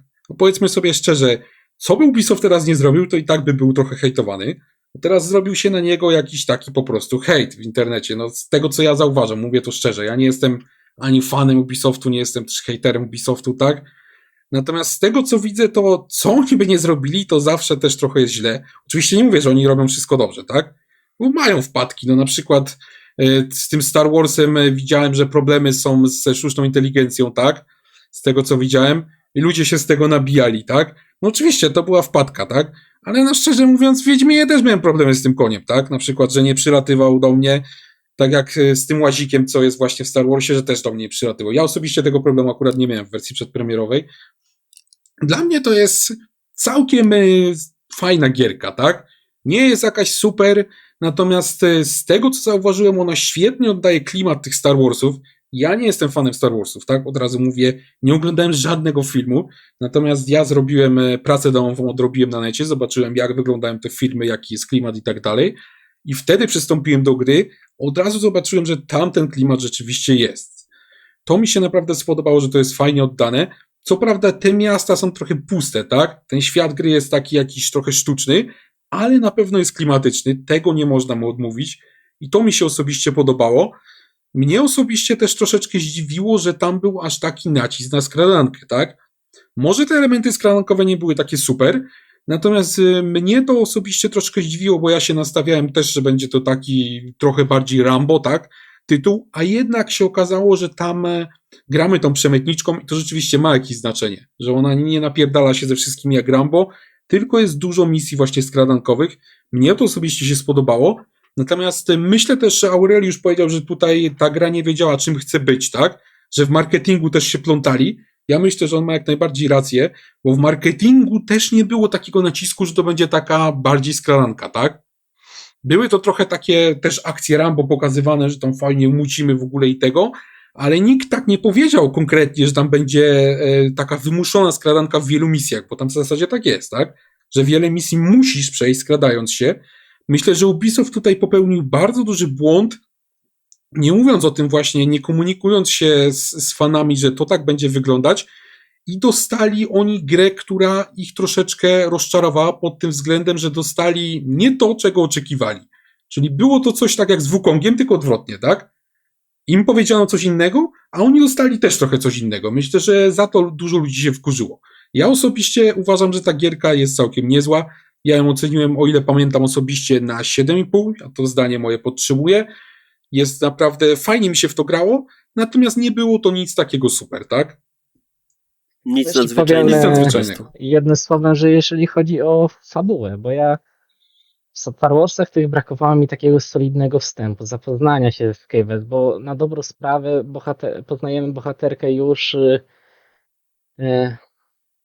tak jakby w akcji. Ona ma super plan, potem ma problemy i nie ma takiego soczystego wstępu, jak to mamy chociażby w grach Naughty Dog. Nie poznajemy jej Tak, historii, tak. nie poznajemy jej przyszłości, nie poznajemy jej pobudek. I dlaczego postępuje tak, a nie inaczej. Po prostu jesteśmy rzuceni w wir wydarzeń od razu na samym początku. To miałem taki lekki dysonans poznawczy. Tak, to ja wiesz co, powiem ci, że moim zdaniem to trochę wynika też ze specyfiki tych nowoczesnych gier, tak? Ja też obserwuję, że coraz częściej właśnie w grach też nie ma takiego wstępu, takiego przydługiego, gdzie się opowiada postać, jaki jest świat gry i tak dalej, no bo twórcy zauważyli, że to ludzi trochę nudzi, takich casuali, tak? Wrzucają po prostu w wir akcji, od razu jest młyn, tak, od razu jest akcja i tak dalej. Mnie to osobiście też trochę wkurza. i myślę, że tutaj jak najbardziej masz rację. Ja bym czegoś takiego nie zrobił, ale no względem właśnie na casuali takie coś się robi. A co do fabuły, to jeszcze powiem parę słów, że ona jest w tej grze bardzo, bardzo różna. Widać, że w tym tytule kilka osób nad tą fabułą pracowało o diametralnie różnym poziomie umiejętności. Widać, że niektóre misje są naprawdę fajne, a zaraz obok jest misja totalne gówno, tak? Także tutaj myślę, że Ubisoft powinien wymienić kawałek kadry i byłoby dużo lepiej. Czy to jest Star Wars cierpi na taką, nie wiem, to są problemy już tych open worldów teraz. Tego jest przede wszystkim przesyt ludzie mają tych open worldów i to jest na zasadzie weź każdą inną dowolną grę, jaką chcesz, takiego typowego open worlda i po prostu narzucony jest na to ta łatka Star Warsów, tylko że to jest jeszcze zrobione tak jak Aurelio mówi. Jest chujowy feeling przy strzelaniu. To skradanie to jest w sumie takie dodane na siłę, na zasadzie masz misję, musisz się skradać i w sumie i tak masz zawsze jedną ścieżkę, którą musisz iść. Przeciwnicy jak konie, wiesz, z klapkami na oczach. No drażni to, tak? Gdzieś gubisz taką, no nie wiem, no grasz to, masz wrażenie jakbyś się cofnął do ery PS3, tak? Momentami, naprawdę, rozgrywkę, jeżeli chodzi o te Star Warsy i no ta fabuła też nie jest jakoś tam porywająca, tak? W tych Star Warsach. No, to jest tam w kółko praktycznie klepiesz to samo i nawet w kosmosie te loty. No ja mówię, no ja jestem w stanie zgodzić się tutaj z Danielem, że fabuła ma swoje momenty, ale to jest właśnie to, co on powiedział, że ta fabuła jest bardzo nierówna. Ja osobiście mówię, no brakowało mi, tak jak wcześniej mówiłem, tego wstępu, ale też relacje z innymi postaciami, no moim zdaniem też są dosyć różnie napisane, bo chociażby nasza bohaterka, no powiem to na przykładzie pierwszej misji z tej gry. Jak uciekamy, mamy wkraść się do tego tak jakby pałacu, to ona stoi na skarpie i mówi, że no ten facet tyle dla mnie zrobił i sprowadziłem na niego kłopoty. I to jest jedyne zdanie powiedziane na temat faceta, który przyjął ją pod dach, mieszkała u niego tyle czasu, sprowadziła na niego problemy, bo tam dostał strzał w nogę i musiała uciekać i tak dalej. Potem była ta cała akcja z obrabowaniem tego pałacu, tak jakby. I to jest tylko tyle. No, Odnośnie tego rzucania w wir za filmy akcji, to niech oni się nie biorą. odnośnie jeszcze tego rzucania wir akcji, to ja bym powiedział, że to jest kwestia tego, jakie teraz mamy społeczeństwo. Bo generalnie ludzie aktualnie, jeżeli się nie dzieje przy filmach, przy nawet, nie wiem, filmach na YouTubie, przy czymkolwiek takim, to się nudzą i wyłączają to po prostu. A jak od razu mają akcję, zaczyna się coś dziać, w sensie są wrzuceni właśnie, jak mówicie, w wir akcji, to dużo bardziej się zaczynają interesować tematem, niż jak są wprowadzani powoli. Ja osobiście lubię te wprowadzenia. Bo ja takie rzeczy uwielbiam, że wiem, kim jest postać, jaką ma historię, mogę się z nią w jakiś sposób utożsamić, itp., itd. A jak tego nie mam, to ja nie wiem, czym gram, kim gram, czy czym, no jak zwał, tak zwał. No, jest jak jest. It is what it is. No i jeszcze zostaje sprawa techniczna, strona tej gry. No, na konsolach. Aurelio, ogrywałeś ty na Playaku. Ja też jakby co. A, ty też na Playaku. No to tryb wydajności, przecież tam to jest kpina jakaś. Jak to wygląda, jak to się prezentuje. Mleczko jest po prostu, tak? Ale no szczerze powiem, że w wielu grach już to widziałem, tak? Ja wiem, ale weźmy pod uwagę, że no oni odpowiadali, w sensie biorę tu cały Ubisoft, że wypuścili coś takiego na przykład jak Avatar, tak? Tak, no tam też jest kwestia, że o ile pamiętam, oni mają dwa silniki, tak? Jest Snowdrop i Anvil. To jest chyba na Snowdropie, jeżeli dobrze mówię. No i wyszło, jeżeli chodzi o grafikę, to tutaj też dużo zależy od trybu. Ja ogrywałem to w tym trybie 40 fps i tam jest rozdzielczość całkiem niezła, grafika była też całkiem spoko. Mi się w to dobrze grało, wyglądało to całkiem ładnie. Natomiast z tego, co widziałem na tym trybie 60 fps, no jest duży hit, jeżeli chodzi o rozdzielczość, tak? No dużo dostała po dupie ta rozdzielczość. Widać po prostu mydełko, tak? Z drugiej strony w tym trybie 30 fps-owym jest obraz dość ostry, tak? No tutaj niestety jest sztuka wyboru, no i myślę, że też gry z Unreal Engine 5, które wychodzą teraz, nas też trochę przyzwyczaiły do takiej niskiej jakości grafiki w tych trybach 60 FPS-owych. Także tutaj bym jakoś strasznie tego Ubi nie batorzył, tym bardziej, że zrobił ten tryb 40 FPS i w tym się naprawdę fajnie gra. Wygląda to ładnie i płynność jest dobra, tak? Bo ja w tym trybie właśnie przeszedłem całą grę, jak najbardziej go polecam. Niestety w tym trybie, ten tryb możemy wykorzystać jedynie jak mamy telewizor 120 Hz, bo system PlayStation jest taki troszeczkę upośledzony, jeżeli chodzi o obsługę VRR, bo to w sumie powinno działać i bez tego, ale to już jest sprawa techniczna. Także jakby co, to polecam zagrać właśnie w tym trybie 40 FPS, wtedy jest naprawdę spoko. No i ze 120 Hz to się dobrze skaluje też. No dobra, Tak, ale tak. abstrahując całkowicie od tego, co mówicie, to ja bym postawił też trochę inną tezę, że Ubisoft od jakiegoś czasu cierpi w swoich grach na downgrade z jakiegoś powodu, czego kompletnie nie rozumiem, bo Awatara i Star Wars Outlaws zrobiło to samo studio, Massive Entertainment, gdzie jak dobrze wiemy, Avatar przez chociażby Digital Foundry był traktowany jedną z najładniejszych gier poprzedniego roku. Ta roślinność była po prostu piękna, gęsta i gra sama w sobie ładna, mimo że gra była dosyć tak samo średnia, jak w moim mniemaniu Star Warsy tegoroczne. Ale pójdźmy trochę dalej, zobaczmy, że wizualnie taka Valhalla leciwa, ma ogromny, duży świat jest interaktywny, fizyka otoczenia też stoi na wysokim poziomie i bym postawił, że no Valhalla po prostu wygląda i funkcjonuje lepiej niż tegoroczne Star Warsy. Tak w tym Ubisoftie coś się dzieje. Pomijając downgrade graficzny, to tak jak mówisz właśnie, mechanicznie nawet rozgrywka i cały świat właśnie, no nie w tą stronę idzie, co powinien, tak? I Valhalla jest większą grą przecież też, nie? Dużo, O wiele znacznie większą. Ale ja tutaj Tam jest sekundkę ile tych jeszcze- godzin, żeby to jeszcze chciałem skończyć na wtrącić. 100%. Na sekundkę chciałem wtrącić, że Valhalla jest na tym silniku Anvil, na tym drugim, o ile pamiętam. To Stąd też może powinien różnica silnik. być, tak. Moim zdaniem ten Anvil jest po prostu lepszy. No, to już jest kwestia, czy Anvil lepszy. No ja myślę, że to jest kwestia tego, kto nad tym pracuje, no bo kurde, no na Unrealu też są twórcy w stanie zrobić dobre gry, które dobrze działają, no. No, średnio Raczej mi to bym tutaj wychodzi. też No, z tym, No, tu bym tak polemizował. Polemizowałbym też, bym polemizował. z tą piątką No, to jest właśnie coś duży problem, odkąd wypuścili. Miało być tak cudownie, a jest no Kiepsko i to niezbyt bardzo. kolorowo. Kiepsko. I na przykład Lies of P to fajnie pokazało, bo oni zrobili to na 4. I bardzo dobrze. Bo tak to by I znowu bardzo wyszła tragedia. dobrze. Bardzo i tam dobrze, nie było tak. żadnych problemów. Wchodziło to, no to tam nie było do czego się przypierdzielić, tak? No tak jak Stellar, tak? Stellar też jest na 4. A potem ci wychodzi taki Lords of the Fallen. No.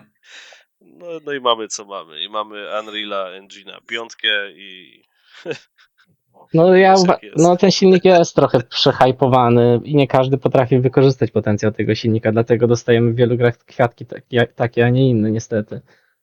Niestety, no moim zdaniem tutaj dużym problemem jest ten Unreal. Tam coś jest nie tak. Ja recenzowałem wcześniej również Robocopa, też przed premierą. Pozdrawiam przy okazji pracowników studia, którzy mi podrzucili to. Ja im zgłaszałem też, że są gigantyczne problemy właśnie z artefaktami, że to wygląda tragicznie. Natomiast oni mi powiedzieli otwarcie, że to jest wina silnika, tak? Że oni z tym starali się coś zrobić, ale nie za bardzo to wychodzi. Będą starali się dalej poprawiać. Z tego, co widziałem po patchach najnowszych, obecnie jest trochę lepiej. Z tego, co widzę, oni zwiększyli rozdzielczość, zmniejszyli to skalowanie, tak, ten TSR, ten upscaling. I jest rzeczywiście mniej już tych artefaktów, jest dużo lepiej. Przedtem to była taka tragedia, że nie dało się grać w ogóle w trybie 60 FPS, teraz się da. Natomiast w zamian gra chodzi po prostu gorzej, tak? Klatki gubi dużo częściej, ja mierzyłem zresztą FPS z tym swoim urządzeniem. Rzeczywiście jest teraz dużo gorzej, tam spada nawet 40, tak, w misji w banku. Ale widać, że to nie tylko to jedno studio ma z tym problem. To była jedna z takich pierwszych gier, z którymi ja się zetknąłem, że miała właśnie problem z Unrealem, Engine'em 5. Ale no po kolei wychodzą kwiatki, tak? Tak jak widzicie właśnie, że no kiepsko, jest problem. Każda gra, no No nie okłamujmy się, no Wukong lata na tym Unrealu tak samo, ale no to jak on momentami wygląda, jak tam wjeżdża ten FSR cały, czy czego oni tam TSR, o używają do ile tego pamiętam. Tak. skalowania. Matko Boska, no przecież to Kwadraty. ja momentami musiałem się zatrzymać i naprawdę był moment, że ja część gry przeleciałem w trybie jakości w tych 30 tam powiedzmy klatkach, bo ja mam wrażenie, że on na konsoli, ten Wukong też on nie ma sztywnych tam klatek. Nie ma. On sobie potrafi czasami mieć więcej, czasami mniej. Ale przeleciałem jawnie część gry, bo po prostu nie mogłem na to patrzeć, jak to w trybie wydajności wyglądało.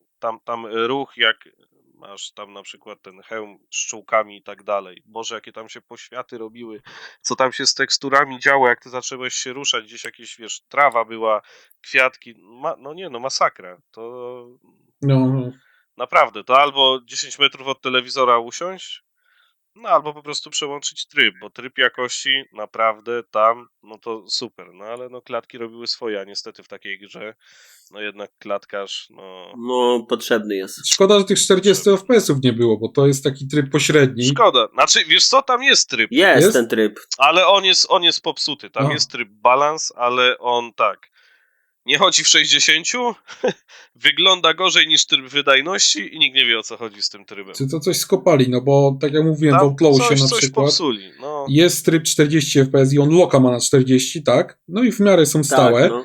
a rozdzielczość jest znacznie wyższa i wtedy naprawdę się fajnie gra. Jeszcze jak się ma z VRR-em obsługę, to płynnie, jest bardzo płynnie, tak? A w Wukongu coś jest taki trzeci tryb, który tak naprawdę nikt nie wie, o co w nim chodzi, bo mówię, jakość obrazu spada masakrycznie, na łeb leci. No a i klatek nawet nie trzyma w granicy tak samo 60, także nikt nie wie, o co tam chodzi. Ciekawe, bo ja na przykład też lubię te tryby, właśnie te zbalansowane.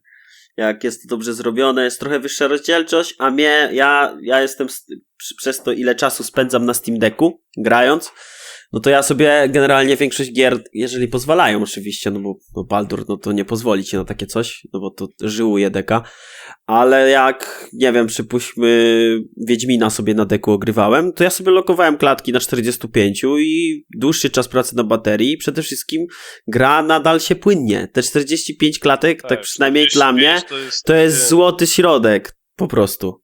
Takie w punkt po prostu, że jest fajnie płynnie, ale nie jest za wolno jak na 30. Widzisz tą różnicę. Niby 15 klatek, ale no dla oka jest to masakrycznie. A jak jeszcze ktoś ma Steam Decka OLEDa i to się fajnie skaluje, bo sobie 45 lokujesz, a OLED ma 90 Hz i to jeszcze płynniej działa niż na normalnym Steam Decku.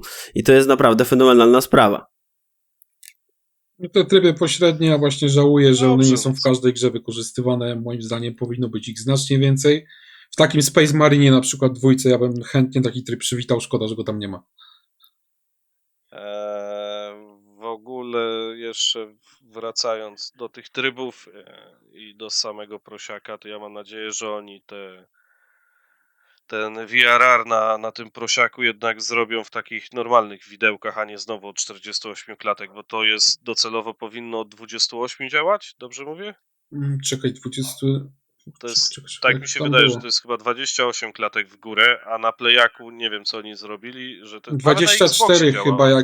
jak LFC jest No włączone, 24 chyba albo 28. Tak mi się wydaje, bo... No, a na Playaku masz od Tak, 48. i to jeszcze nie w każdej grze I jest, tak? wystarczy, że ci poleci ta klatka niżej i automatycznie VRR się rozjeżdża, dzieją się Rzeczy niestworzone. masakryczne rzeczy na ekranie, no. Ja Spidermana 2 z VR-em ogrywałem, to jest piękna sprawa po prostu, no jak to Ale to jest to, że tam ci trzyma, wiesz? Tak, że no, ta klatka właśnie się mówię, że jak trzyma, trzyma, to się gra elegancko, to jest coś niesamowitego, co robi taką robotę. Co najlepsze jest to, że u mnie na tym monitorze teoretycznie nie powinien działać ten VR, ale odpaliłem normalnie tego w Spidermana 2 i opcja od razu była do wyboru, włączyłem i kolosalna różnica, no to jest po prostu coś niesamowitego. Tylko, że tak jak mówisz, powinno być od tego niższego klatkarza, bo dropnie ci do tych 40 klatek i już jest lipa, tak? No. To też, ale ja jeszcze chciałem zwrócić uwagę na jedną rzecz. Ghostwire Tokyo na to cierpiało bardzo. Jeszcze chciałem zwrócić uwagę na jedną rzecz tutaj, jeżeli chodzi o ten VRR na PS5. Ten VRR zawsze był pośledzony i to nie chodzi tylko o to, że on ma od 48 Hz działać, tylko on obsługuje tylko jedną technologię. Tam jest HDMI 2.1 VRR chyba, tak? I on Tak. tylko to. A na Xboxie działa normalnie FreeSync. Ja miałem monitor wcześniej, który miał tylko FreeSync i na Xboxie wszystko działało, a na Playce pocały mnie w dupę, nie? Także No. system PS5 jest upośledzony pod tym względem. Teraz ja mam monitor mini LEDowy, co ma HDMI 2.1, taki już potężny, tak? I tutaj wszystko działa. Natomiast jakbym ciągle siedział na tym starym, to no, po prostu się ciągle wkurzałem, irytowałem się. No bo skoro na Xboxie działa, to na Playce też może, tak? Po prostu oni to spieprzyli. Czy oni to naprawią? Nie wiem, wątpię, bo już tyle czasu Też minęło. wątpię. Jakby to mieli naprawić, to zrobiliby to już wcześniej, mi się wydaje, a jeżeli zali to sikiem, no to myślę, że może być tutaj ciężko, tak? No, ale to może jako feature będą, wiesz, reklamować do Pro. Fajnie by było, tak? Chociaż mi to teraz też w sumie bez większej różnicy, tak? Tylko mi te herce Wiesz, robią jeżeli różnicę, teraz tak? podciągną, nie będzie problemu z klatkami, to nie ma potrzeby naprawiania VRR-a, tak? Nie, no na pewno jakieś problemy będą to. Zasięgu klatek tam. No, Na pewno po co? problemy będą tam. Wierzę w deweloperów, że oni Znaczy, potrafią odjebać, no, nie? No oczywiście, że tak. Oj, no cóż. No, It is to ja what bym it przeszedł is. do kolejnej większej premiery tego miesiąca, czyli do Frostpunka 2, o którym no ja osobiście nie grałem, ale Daniel miał okazję recenzować Tak. bodajże, tak? Tak. Ja miałem okazję recenzować. Tutaj pozdrawiam też pana ze studia 11 bit. On wie, o kogo chodzi, także nie będę podawał nazwiska ani imienia, ale w każdym razie pozdrawiam za przysłanie mi gierki. Ogólnie rzecz biorąc, Frostpunk 2 to jest dla mnie trochę zaskoczenie. Ja wam szczerze powiem, że trochę te gry polskie uważam, że są overrated, tak? Że są troszeczkę za bardzo przehajpowane i też oceniane troszeczkę za wysoko. Ja grałem we Frostpunka 1, nie czułem, żeby to była jakaś super ekstra gierka, ja ją oceniłem chyba na 7, tak? Czyli tak już troszeczkę przy granicy takiej 6,5. Natomiast ten Frostpunk 2 mnie osobiście zaskoczył, bo on zaoferował jednak sporo innowacji. On się bardzo różni od tego Frostpunka 1. Tam we Frostpunku 2 mamy w ogóle inną skalę działań. W jedynce to było tak, że my tam zarządzaliśmy, nie wiem, 50 osobami, 100, tak, 150 max chyba gdzieś tak. Natomiast we Frostpunku 2 mamy tysiące osób, nie budujemy nawet zwykłych budynków, tylko budujemy całe dzielnice. Też jest mechanizm polityki. Ten mechanizm jest bardzo ciekawy. Myślę, że to jest naprawdę fajny feature tego Frostpunka 2. Otóż tam bardzo duży wpływ ma właśnie polityka, jeżeli chodzi o samą grę. Oczywiście to słowo polityka się pojawia w grach, tak? W Stellarisie na przykład było tam, że jakieś partie polityczne były w tych imperiach i tak dalej. No nie myślę, coś tam było, tak? Ale wszyscy mieli to w dupie tam. Chyba że się miało demokrację, no to się nie miało w dupie. Ale i tak generalnie nie miało to aż takiego dużego wpływu. We Frostpunku się okazuje, że to ma bardzo duży wpływ na całą grę. Tam bez przerwy musimy się z tymi frakcjami użerać, bez przerwy musimy coś z nimi robić i to mnie osobiście rozwaliło w tej grze, bo ja się spodziewałem, że tam będzie przez to taki chaos, tak? No bo skoro zawsze coś robisz, no to komuś nadepniesz na odcisk, tak? Bo jedna frakcja się nie zgodzi, druga się zgodzi, no to będzie chaos. Okazało się, że nie, bo tam deweloperzy ten system polityki zaimplementowali tak sprawnie, że tam możesz się dogadywać, tam możesz negocjować, przekupywać te frakcje i to nie tylko kasą, tylko na przykład, że coś tam przegłosujesz, coś tam wybadasz, tak? Coś wykombinujesz, także jest to system bardzo fajnie zrobiony, ten polityki właśnie. Myślę, że to jest najważniejszy element tego nowego Frostpunka i to jest też element troszeczkę taki nietypowy. Niby w grach był jakiś, tak jak mówiłem, jak w Stellarisie na przykład, ale tam jego potencjał nie został wykorzystany. W tym Frostpunku 2 ta polityka została w 100% wykorzystana. To mi się w tej grze bardzo podoba, zresztą też dlatego dałem tej grze 8 aż. A reszta, jeżeli chodzi o resztę gry, oprócz systemu polityki, to też mamy sporo zmian względem jedynki, tak jak mówiłem, tu stawiamy całe dzielnice, jest ta skala dużo większa, też poziom trudności jest bardzo wysoki. Generalnie gra jest bardzo przyjemna, nie wybacza błędów, ale jest bardzo przyjemna. Myślę, że jest to jedna z lepszych strategii obecnie na rynku, ale ma swoje problemy. Ma na przykład problemy z balansem, bo ja też to zauważyłem, że na przykład niektóre technologie są znacznie lepsze od innych. Ma też duże problemy z wydajnością, bo tutaj niestety ja mam RTX 3060, także nie jest to jakiś gruz, ale nie jest to jakaś super karta. Do tego mam procesor dość mocny, bo mam i5 13600K, podkręcony jeszcze na chłodzeniu wodnym. I na średnich w 1440p miałem 30 fps. Także nie za wesoło, tak. Nie wesoło, bardzo nie wesoło, ale mimo to chciało mi się w to grać. Włączyłem sobie VRR, tak, żeby się dało grać. Fajnie mi się w to grało, chciało mi się dalej w to grać. Także generalnie naprawdę polecam tą gierkę. Jest to taki troszeczkę powiew świeżości, jeżeli chodzi właśnie o strategię. To nie jest w ogóle też na Unrealu? Tak, też na Unreal 5 jest jakby co. No. Dobra, to ja mam jedno pytanie do Ciebie, Daniel. No nie miałem okazji zagrać we Frostpunka 2, ale dość sporo grałem w Frostpunka 1. I z tego, co zdążyłem zauważyć w internecie, to jest mały nacisk we Frostpunku 2 na te takie aspekty typowo emocjonalne. We Frostpunku 1, jak podejmowaliśmy decyzję chociażby o to, czy wysłać dzieci, żeby pracowały w śniegu i tam wydobywały surowce, no to my rzeczywiście widzieliśmy te dzieci razem pracującymi z dorosłymi i jakie idą w tym śniegu, prawda? I to wzbudzało pewne emocje. Czy na przykład podejmujemy decyzję o tym, kto dostaje jedzenie, kto nie dostaje. No my mieliśmy tak jakby namacalny wgląd w każdego pojedynczego mieszkańca w Frostpunku 1 i moim zdaniem to było bardziej emocjonalne, bo tutaj na dobrą sprawę z tego co wiem, jeżeli jest inaczej, to po prostu mnie popraw, że nie możemy po prostu nawet przybliżyć na tyle kamery, żeby zobaczyć każdego jednego mieszkańca i zobaczyć jak on się czuje tak jakby w naszej kolonii. Tak, tutaj masz rację, ale to też wynika z tego, że skala jest dużo większa. Tak jak mówiłem, skala tego jest dużo większa. Tutaj nie zarządzamy już pojedynczymi mieszkańcami, tylko tysiącami. Tak? Ja miałem 40 000 chyba osób w mieście. Natomiast tutaj brakuje tego elementu emocjonalnego, tak jak mówiłeś. Natomiast nie jest też tak, że te działania nie mają konsekwencji, bo tutaj zamiast użerania się z tymi pojedynczymi ludźmi, mamy frakcje. Te frakcje bardzo często się przyczepiają albo też pochwalają to, co się robi. Tak jak mówiłem, ta polityka cała. Także tutaj konsekwencje są. Jest to gra na pewno dużo mniej emocjonalna od Frostpunka 1, bo też jest właśnie inna skala. Natomiast te konsekwencje nadal są i moim zdaniem to dalej jest fajne. No od Frostpunku 2 chyba więcej się nie wypowie, bo chyba tylko grałeś ty. Bo Tak? ja też nie grałem. Ja tylko w 1 grałem. 1 była spoko, podobała mi się. Jedyne co to obejrzałem recenzję u Archona, no ale on właśnie też mówił o tym, że właśnie skala jest większa i tak się nie czuje tej gry, jak ty mówisz. No, nawet nie wiedziałem, że on podobnie powiedział, co ja powiem, zresztą w sumie nigdy go nie oglądałem, ale ciekawe, że... Nie. No widzę, że w ogóle tam o kimś gadamy, a to w sumie nie znam. Ja to naprawdę nie znam za bardzo, tak? Nie oglądam tych youtuberów większych, nie interesuję się specjalnie. Robię swoje, tak? No tak. No, najważniejsze. Prosta piłka. No ale generalnie gra dobra, tak czy siak. Ma swoje bolączki, jak większość aktualnych gier, niestety. No, tylko właśnie, znowu ten nieszczęsny Unreal 5. Unreal. Przez niego właśnie jest ten problem moim zdaniem. No bo grafika jest ładna, tak? Grafika jest ładna, ale nie jest tak ładna, żeby to tak chodziło, tak? A dali tam DLSS-a albo IFSR-a? Tak, grałem na DLSS-ie, bo tak to już w ogóle tragedia jest.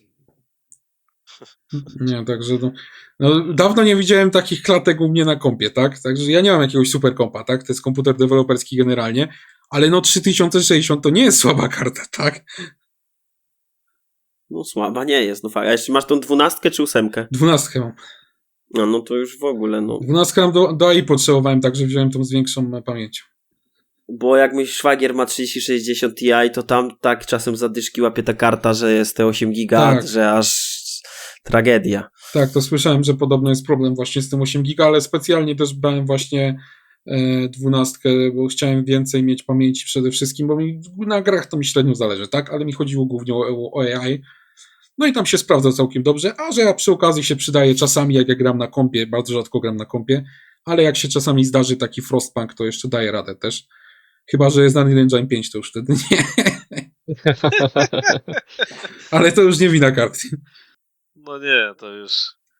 Ostatnią taką grą tego miesiąca, na którą moim zdaniem warto zwrócić uwagę, no to jest Dead Rising. Ja osobiście jestem w trakcie pisania recenzji do Dead Rising. Mam okazję napisać recenzję do tej gry. I ten tytuł Dead Rising Deluxe Remaster może być trochę mylący. Bo pod takim względem, że ta gra bardzo chciałaby być remake'iem, co widać w wielu aspektach. Modele postaci zostały całkowicie odnowione, ich wygląd został wierny oryginałowi, ale animacje, fizyka i same modele zostały zrobione zupełnie na nowo.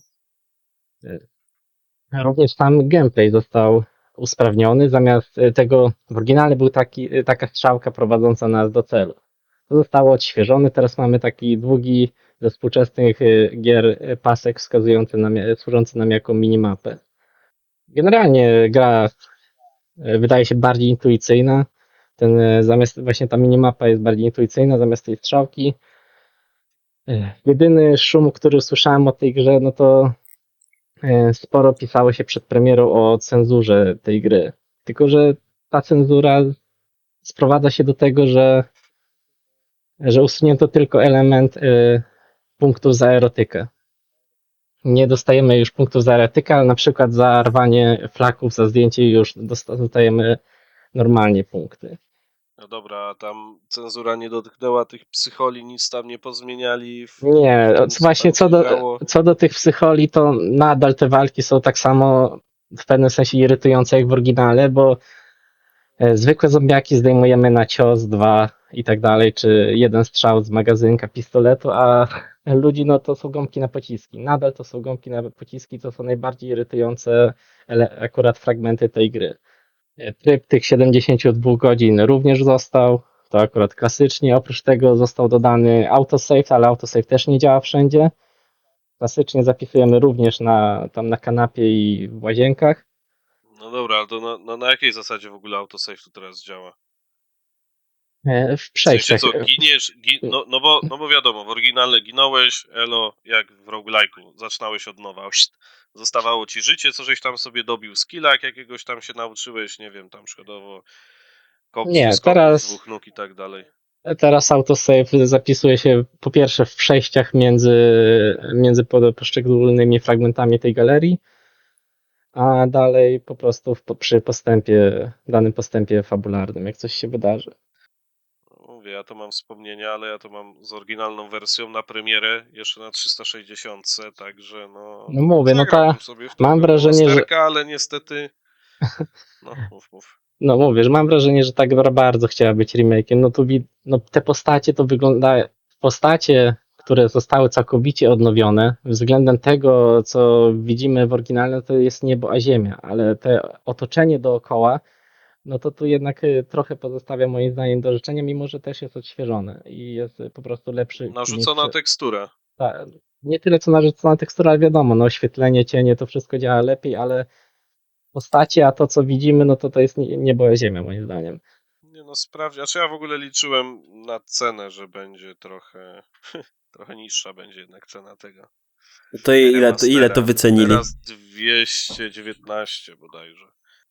No to No, i tak cena niższa niż niektóre remastery, które no tak, mamy no okazję. wiadomo, ale no dalej to jest, wiesz, to nie jest taki tytuł, nie wiem, spełniający powiedzmy dzisiejsze standardy. Zresztą no grasz, wiesz jak to wygląda, tak? To jest... No ja powiem w skrócie, no ta gra bawi tak jak bawiła kilkanaście lat temu. No to jest po prostu soczysty sandbox, no tu masz... Mocno specyficzny tytuł przede wszystkim, tak? No tak, mamy te 72 godziny na rozwiązanie tego wszystkiego, bo inaczej zobaczymy ekran game over. Ale to jest sandbox, no. Tu możemy wziąć kosiarkę, przejechać wszystkie zombie po kolei, które widzimy na horyzoncie, prawda? Wziąć śmietnik i nim rzucić. No, gra jest bardzo interaktywna, wiele możemy przedmiotów po prostu wziąć i posłużyć nam jako element, który użyjemy przeciwko fal zombie, prawda? No moim zdaniem fani oryginału tutaj nie będą rozczarowani, a nowi gracze, którzy nie mieli styczności z poprzednimi wersjami tej gry, no znajdą tu po prostu coś dla siebie. To musiało robić Ja myślę, wrażenie, że nie? technicznie z tego co wiem, to jest tak wycześnione, powiedzmy, tam cała ta walka, strzelanie, to wszystko tam, chyba oni to trochę pozmieniali, to nie jest No aż tak warto dodać, że gra stoi na Re-Engine, prawda? no właśnie, to już robi swoje. Dobrze, że nie na Unreal 5. Oj, ten Adrian przez cały ten odcinek za nami chodzi. No, i będzie chodził, tak? Przez Ale- kolejne odcinki myślę, że też będzie chodził za nami cały czas, będzie prześladował mnie. No ale nie, no to można przy Capcomie zauważyć taką tendencję, że wszystkie ich nowe gry przechodzą na ten Re-Engine, bo on serio solidnie działa i on sprawdza się w wielu aspektach. No tak. No ale z open worldami ma problemy, co pokazała Dragon's Dogma, Dogma, no. nie? No tam Tak, jest Dogma, problem tak. ewidentny, tak. No mam nadzieję, że plotki się nie sprawdzą, że Capcom, bo niedawno chodziły plotki, że Capcom ma w planach kolejnego Resident Evil z otwartym światem. Na bazie tego, co przetestowali w Dragon's Dogmie, że ma być w jakimś Ja sensie nawet nie otwarty wiem, czy świat. teraz gdzieś przed chwilą nie było jakieś info, jakiś przeciek odnośnie tej... Więc ja nie chciałbym osobiście Rezydenta zobaczyć z otwartym światem. No powinien zostać przy tej korytarzowej formie, bo w tej formie ten silnik sprawdza się najlepiej i najmniej kwiatków wychodzi po prostu. To chyba nawet przy Village już było widać, że no, tam nie było jakiegoś wielce otwartego tego świata, a jednak no już potrafiły tam się dziać dziwne rzeczy z tym silnikiem. Czy tam jest jakiś właśnie No ja problem z tymi specyficznie- open worldami, tak? A nie, dobra, jakiś przeciek poszedł, że Resident 9 ma być pokazany na następnym State of Play, dobra, nieważne. Znaczy ważne, ale Ale na później. Tak. jeżeli się potwierdzi, to spoko. No, w nowego Rezydenta bym pograł, a nie w kolejnego remake'a. Ja w żadnego nie grałem, także muszę nadrobić. O, to masz tyle spore- pięknych gier. Mam kupione, tylko nie Ja ci wiem powiem kiedy tak, zagram. ale żeby to nie było w stylu już tego Village, niech oni wrócą do tak jak 2, 3, 4 w tą stronę. Znaczy w sensie z FPS-a niech wyjdą, nie? Mhm. No, że first persona, tak? O to ci chodzi. No. No to też. Ja ogólnie jestem szczerze fanem bardziej tytułów z trzeciej osoby niż z pierwszej, ale to jest moje tylko subiektywne widzimisię. Znaczy, to już kwestia, no jaka gra, tak? Ale no... No, możecie, ja powiem dosyć coś kontrowersyjnego i możecie na mnie wieszać pasy, ale ja nie chciałbym zobaczyć remake'u Residenta 5. Idąc ten cyklus, że była 4, to teraz powinna być 5. No mi 5 szczerze najmniej się podobała pod względem tego, że to już No był po nie, prostu ale akcyjniak. to... Nie. Ani 5, ani 6. To prawda, no. O 6 to w ogóle, to powinno zniknąć. To nie powinno się wydarzyć. Tu mam nie grać w tę szóstkę? A... Nie. Nie? A w piątkę, Piątkę też możesz pominąć. Ja nawet nie wiem, czy ona coś tam wnosi do historii. No coś tam pewnie wnosi, ale to nie, to jest w ogóle jakieś... Tam już odlecieli totalnie. No tam, science to fiction czekaj, to takie, że- było z tym czołgiem, co jechał? W tym hotelu, to tam było? Był w jakiejś W części. szóstce ogólnie grasz 4 postaciami. Teraz mi kolega pokazywał przed chwilą dosłownie na Discordzie, że był w jakimś hotelu czy coś i taki wielki czołg, chyba tygrys jechał i kogoś tam zmiażdżył. Nie wiem, w której to części było. A to jak już, to prawdopodobnie w 6. Bardzo możliwe, No. bo coś Ja nie gadał o pamiętam, szóstce. ja w to bardzo dawno grałem, ale 6 to już było taki odpał totalny, wiesz, tam... No nie, Yakuza 5 rezydentowa? Mi w 5... No, kurczę, nie, no powiem ci, że no... Yakuza też się jakoś w tych ramach normalności, powiedzmy. Oprócz części- tej najnowszej. Pomijając te No nowe, właśnie. te nowe to już tam odleciały, nie? Ale no nie, no to ten Resident to tam grubo, wiesz. To zachęciłeś mnie, kurde, a nie? Ja myślałem, że Super to reklamę jest to zrobiłeś, gówno, Piątka, super. nie wiem, nie wiem, ani klimat mi nie siedział, ani historia mi nie siedziała, ani strzelanie mi tam nie siedziało, no nie wiem, 5 się jarali wszyscy, ja nie potrafiłem tej gry skończyć. Mi się w nią po prostu źle, kurwa, grało. Tam mi nic nie siedziało. Ale ja miałem tak samo z 5, ale wracając do tematu, czy ktoś jeszcze chce powiedzieć o jakiejś grze, coś, co jeszcze grał, co jest warte uwagi? Wiesz co, chyba będziemy kończyć, bo już jest, kurde, 1,5 godziny, wiesz? Tak, No. też tak uważam. Tak będzie Skow musiał, i tak Skow będzie musiał ciąć, a w sumie nawet nie zaczęliśmy tematu odnośnie tych mechanik. Zostawimy na ewolucji. następny chyba. Ale to już chyba na następny raz. Tak, rozgadaliśmy Trzeba się. pociąć, zobaczyć, zmontować, co z tego A nie, w ogóle wyjdzie, jak to się jeszcze będzie chwilę, no słuchać. to tutaj zrobimy cięcie, ale jeszcze chwilę, żeby do tego segmentu nie, powiedzmy o konferencji One More Level i kończmy. A, właśnie. I to jeszcze, żeby wrzucić tutaj i ja bym kończył. Tak. No dobra, to ja tam nie byłem, także nasz redaktor... Ja był, także byłem. No właśnie, dobra. Redaktor, o kurwa. Dobra, to... Michał tam był, nasz Dobra. redaktor. No, dobra, JJ, cięcie lecisz od początku. Dobra, więc tak, 18 września mieliśmy konferencję naszego rodzimego studia, czyli mianowicie mówimy tu o One More Level. Generalnie z tego co zauważyłem, no to Jak nawet nie było się w żadnej redakcji, to wystarczyło napisać do pana Błażeja, którego pozdrawiam, zadanie dostępu. I dostawało się po prostu dostęp do Zooma z kodem i ze wszystkim, można było wbić. Ogólnie online w piku było, z tego co pamiętam, ponad 100 osób, plus tam na sali u nich było tam, nie wiem, myślę ze 20, ze 30, tak to mniej więcej wyglądało. No i generalnie rzecz biorąc, tak, konferencja się zaczęła od tego, że że będą się skupiać na AI Studio. W sensie oni chcą w ogóle stworzyć narzędzie, które będzie ułatwiać pracę w tworzeniu gier. Chcą to z licencją chcą na to zrobić i sprzedawać to innym studiom.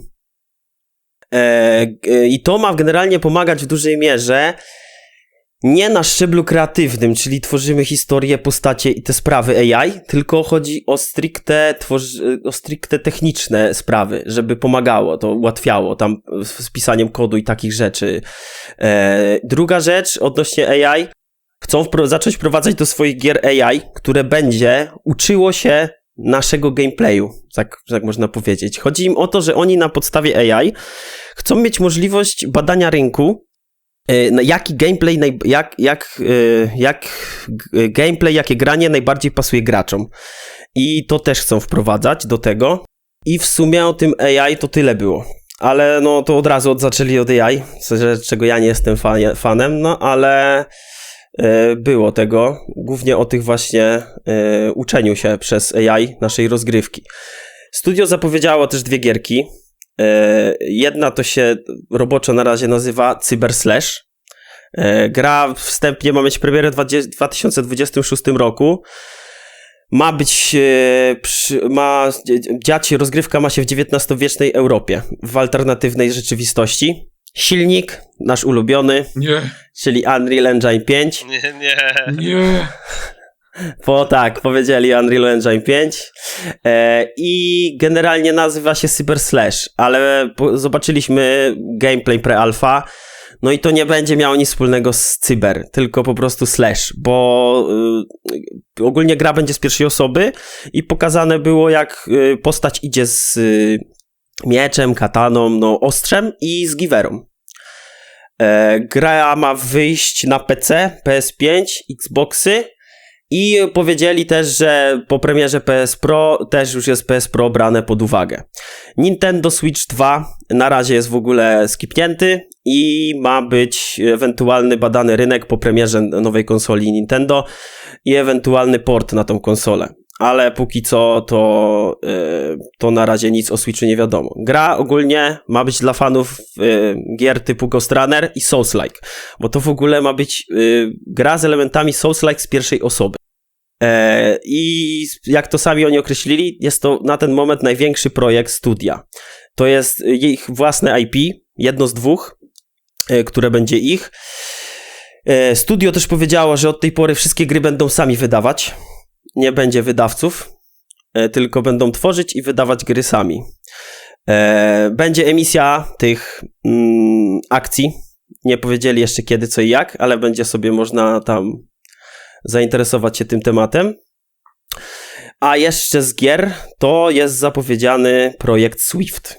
No i to tu w sumie o tym się za wiele nie dowiedzieliśmy, bo jedyne co powiedzieli to, że tak, gra będzie w koopie, głównie nastawiona, futurystyczny świat inspirowany Tokio i ma być duchowym spadkobiercą najlepszych gier studia. I tyle powiedzieli.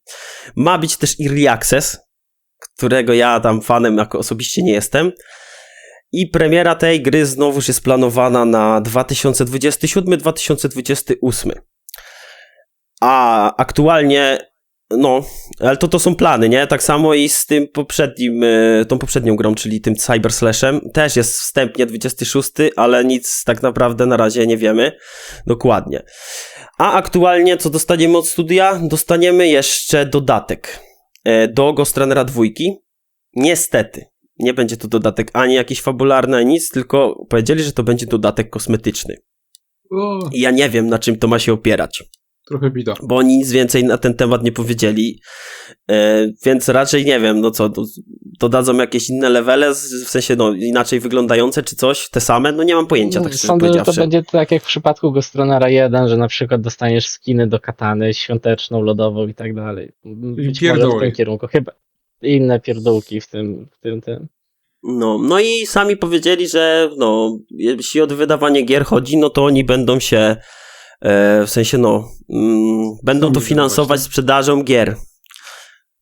Ale no nie wiem, czy to dobrze wróży. No zobaczymy, czas pokaże.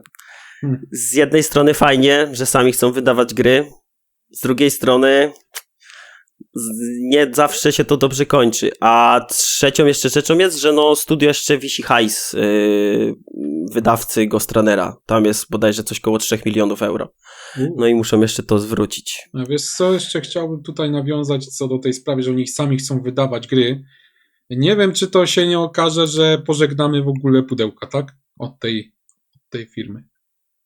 Bo Tak, jeżeli i to oni przejdzie na pełen na digital. full digital, prawda? tak, dokładnie. Bo jeżeli Tak. oni są sami wydawać, podejrzewam, że oleją pudełka totalnie, no bo to jest jednak duża operacja logistyczna, to nie jest takie No pierdół. tak, no tłoczenie płyt to nie jest Tak, i żeby takie zmaksymalizować hop-siup. po prostu zysk. No. Dokładnie. No i będzie full digital i elo, nie? I po pudełkach. Także mi się to nie podoba. A teraz tak, ty grasz w Souls-like'i, czy nie? Ja? Tak, no, Daniel. Trochę, tak, ale nie jestem jakimś wielkim fanem. Znaczy, Dobra. grałem w większość, tak? To teraz jest pytanie. Co sądzicie o Souls-like'u z pierwszej osoby? No ja osobiście myślę, że to może być zależy jak będzie to zrealizowane, bo trzeba podkreślić, że nic nie wiemy na dobrą sprawę więcej o tym projekcie, ale tak czysto teoretycznie. No nie, to no tam uważam, był że... gameplay kilkanaście sekund. No właśnie, to ja uważam, że Souls-like z pierwszej osoby będzie trudny do zrealizowania, bo jak użyć tutaj mechanik tej klatek śmiertelności, prawda, będąc z pierwszej osoby, no. Framesów, ale weź nawet samych hitboxów, tak? Gdzie No. ty nie jesteś w stanie określić tak naprawdę w jakiej pozycji jest twoja postać przy zamachu nawet przeciwnika, no bo no jednak no jak masz TPP, to nie masz z tym problemu, tak? Widzisz, gdzie jest twoja postać, gdzie leci miecz, jak zrobić unik do przodu, na bok, do tyłu, wiesz, czy wystarczy roll, czy wystarczy po prostu obejść, no nie wiem. Albo wymyślą, albo zrobią mechanikę walki po prostu całą od zera, wszystko. No Będą musieli ciężko, chyba. powiem ci, że ciężko mi to rozkminić. No ja powiem tak, też byłem zdziwiony. Niejedno studio przejechało się już na próbie stworzenia Souls-like'a, bo mimo wszystko no tutaj poprzeczka jest wysoko zawieszona i też społeczność tych gier no trzyma się w pewnych ramach, że jednak Souls-like'i od From Software to są uważane za te top of the top, prawda? No tak. I każde próby odejścia od tego, no niedawna Entoria no uważam, że nie jest dobrym Souls-like'iem. No kończą się zazwyczaj źle. No jedynym dobrym Souls-like'iem, który nie wyszedł od From Software, to uważam tylko i wyłącznie Lies of P, nic innego. Lies of P, no. No, mnie czeka jeszcze na liście na ogranie, ale słyszałem też właśnie dużo dobrego o tej grze. Tak, że to jest jedyny dobry Souls-like, który nie jest od From Software. A dlaczego jest dobry? No bo praktycznie tam mamy 1:1, czy mapping klawiszy, czy mechaniki, to po prostu wzięte żywcem z gier są. Tam jest From tylko Software. jedna rzecz zepsuta w Lies of P, która mocno moim zdaniem zaniża ocenę i to jest wrzucanie tak jakby dwóch bossów do jednej walki. W sensie nie, że naraz, tylko tłuczesz jednego ziomeczka, po czym on ma drugą fazę i w drugiej fazie to jest zupełnie inny boss. Aha, takie I to buty. jest taki największa bolączka, że musisz się wyuczyć pierwszej fazy na To tak pamięć. jak finałowa walka w Eldenie, powiedzmy no to czymś takim mówisz w podstawce. No, Że najpierw tuczesz No, się z Radagonem, no, a tak, później tak. masz Endelbeasta. no powiedzmy, no. Tylko, że tam No na dobra. gminie, rozumiem, to się zdarza, tak? Tak, no. Tak, ale tak, Aha. no nie ma co gdybać o tytule, o którym za bardzo Nie, no Nie tak, wiemy. właśnie, co który nic w sumie nie wiadomo, nie? No nie, no Nie tyle co wiemy, sami jedynie- powiedzieli, nie? jedynie możemy powiedzieć tyle, że no, ten Souls-like z pierwszej osoby no, będzie czymś innowacyjnym. Bo Jeżeli to się raczej- uda, jeżeli to się może uda, być coś prawda, ciekawego. ale- Bo nie przypominam sobie, jeżeli jest inaczej, to możecie mnie wyprowadzić z błędu, no żeby Souls-like z pierwszej osoby. Nie przypominam Ja też sobie nie kojarzę. tego. I jeszcze poczekaj, niech to na VR-a wrzucą. O, panie. No, I będziesz, Będziesz się będziesz turnał po rolki pokoju. robił IRL. Na lodówkę no dobra, Samsunga. no to... Tak, no dobrze, no to w sumie tym... Do tych rolek Jesteśmy- IRL to oglądałem takiego streama. Ziomek grał w Eldena i za każdą rolkę robił rolkę w pokoju z padem. No to była Jest. taka komedia. Nie złamał se karku? No nie, no myślę, że to w tym momencie możemy już skończyć. No, co zostało powiedziane, to zostało powiedziane. No, rozgadaliśmy się dość sporo. Uważam, że no, jak już zaczęliśmy rozmawiać, to rozmowa toczyła się bardzo przyjemnie i fajnie, więc I tymi oto słowami kończymy ten dzisiejszy podcast. Dajcie proszę znać w komentarzach pod filmem, czy podcast wam się podobał. My to robiliśmy pierwszy raz, także jest dla nas bardzo ważne właśnie, co powiecie, czy to się wam podobało. Jeżeli tak, to z chęcią będziemy robić kolejne. My natomiast dziękuję wam serdecznie za wspólne słuchanie i zapraszamy na kolejny materiał, który ukaże się już niebawem. Do zobaczenia i do usłyszenia ponownie.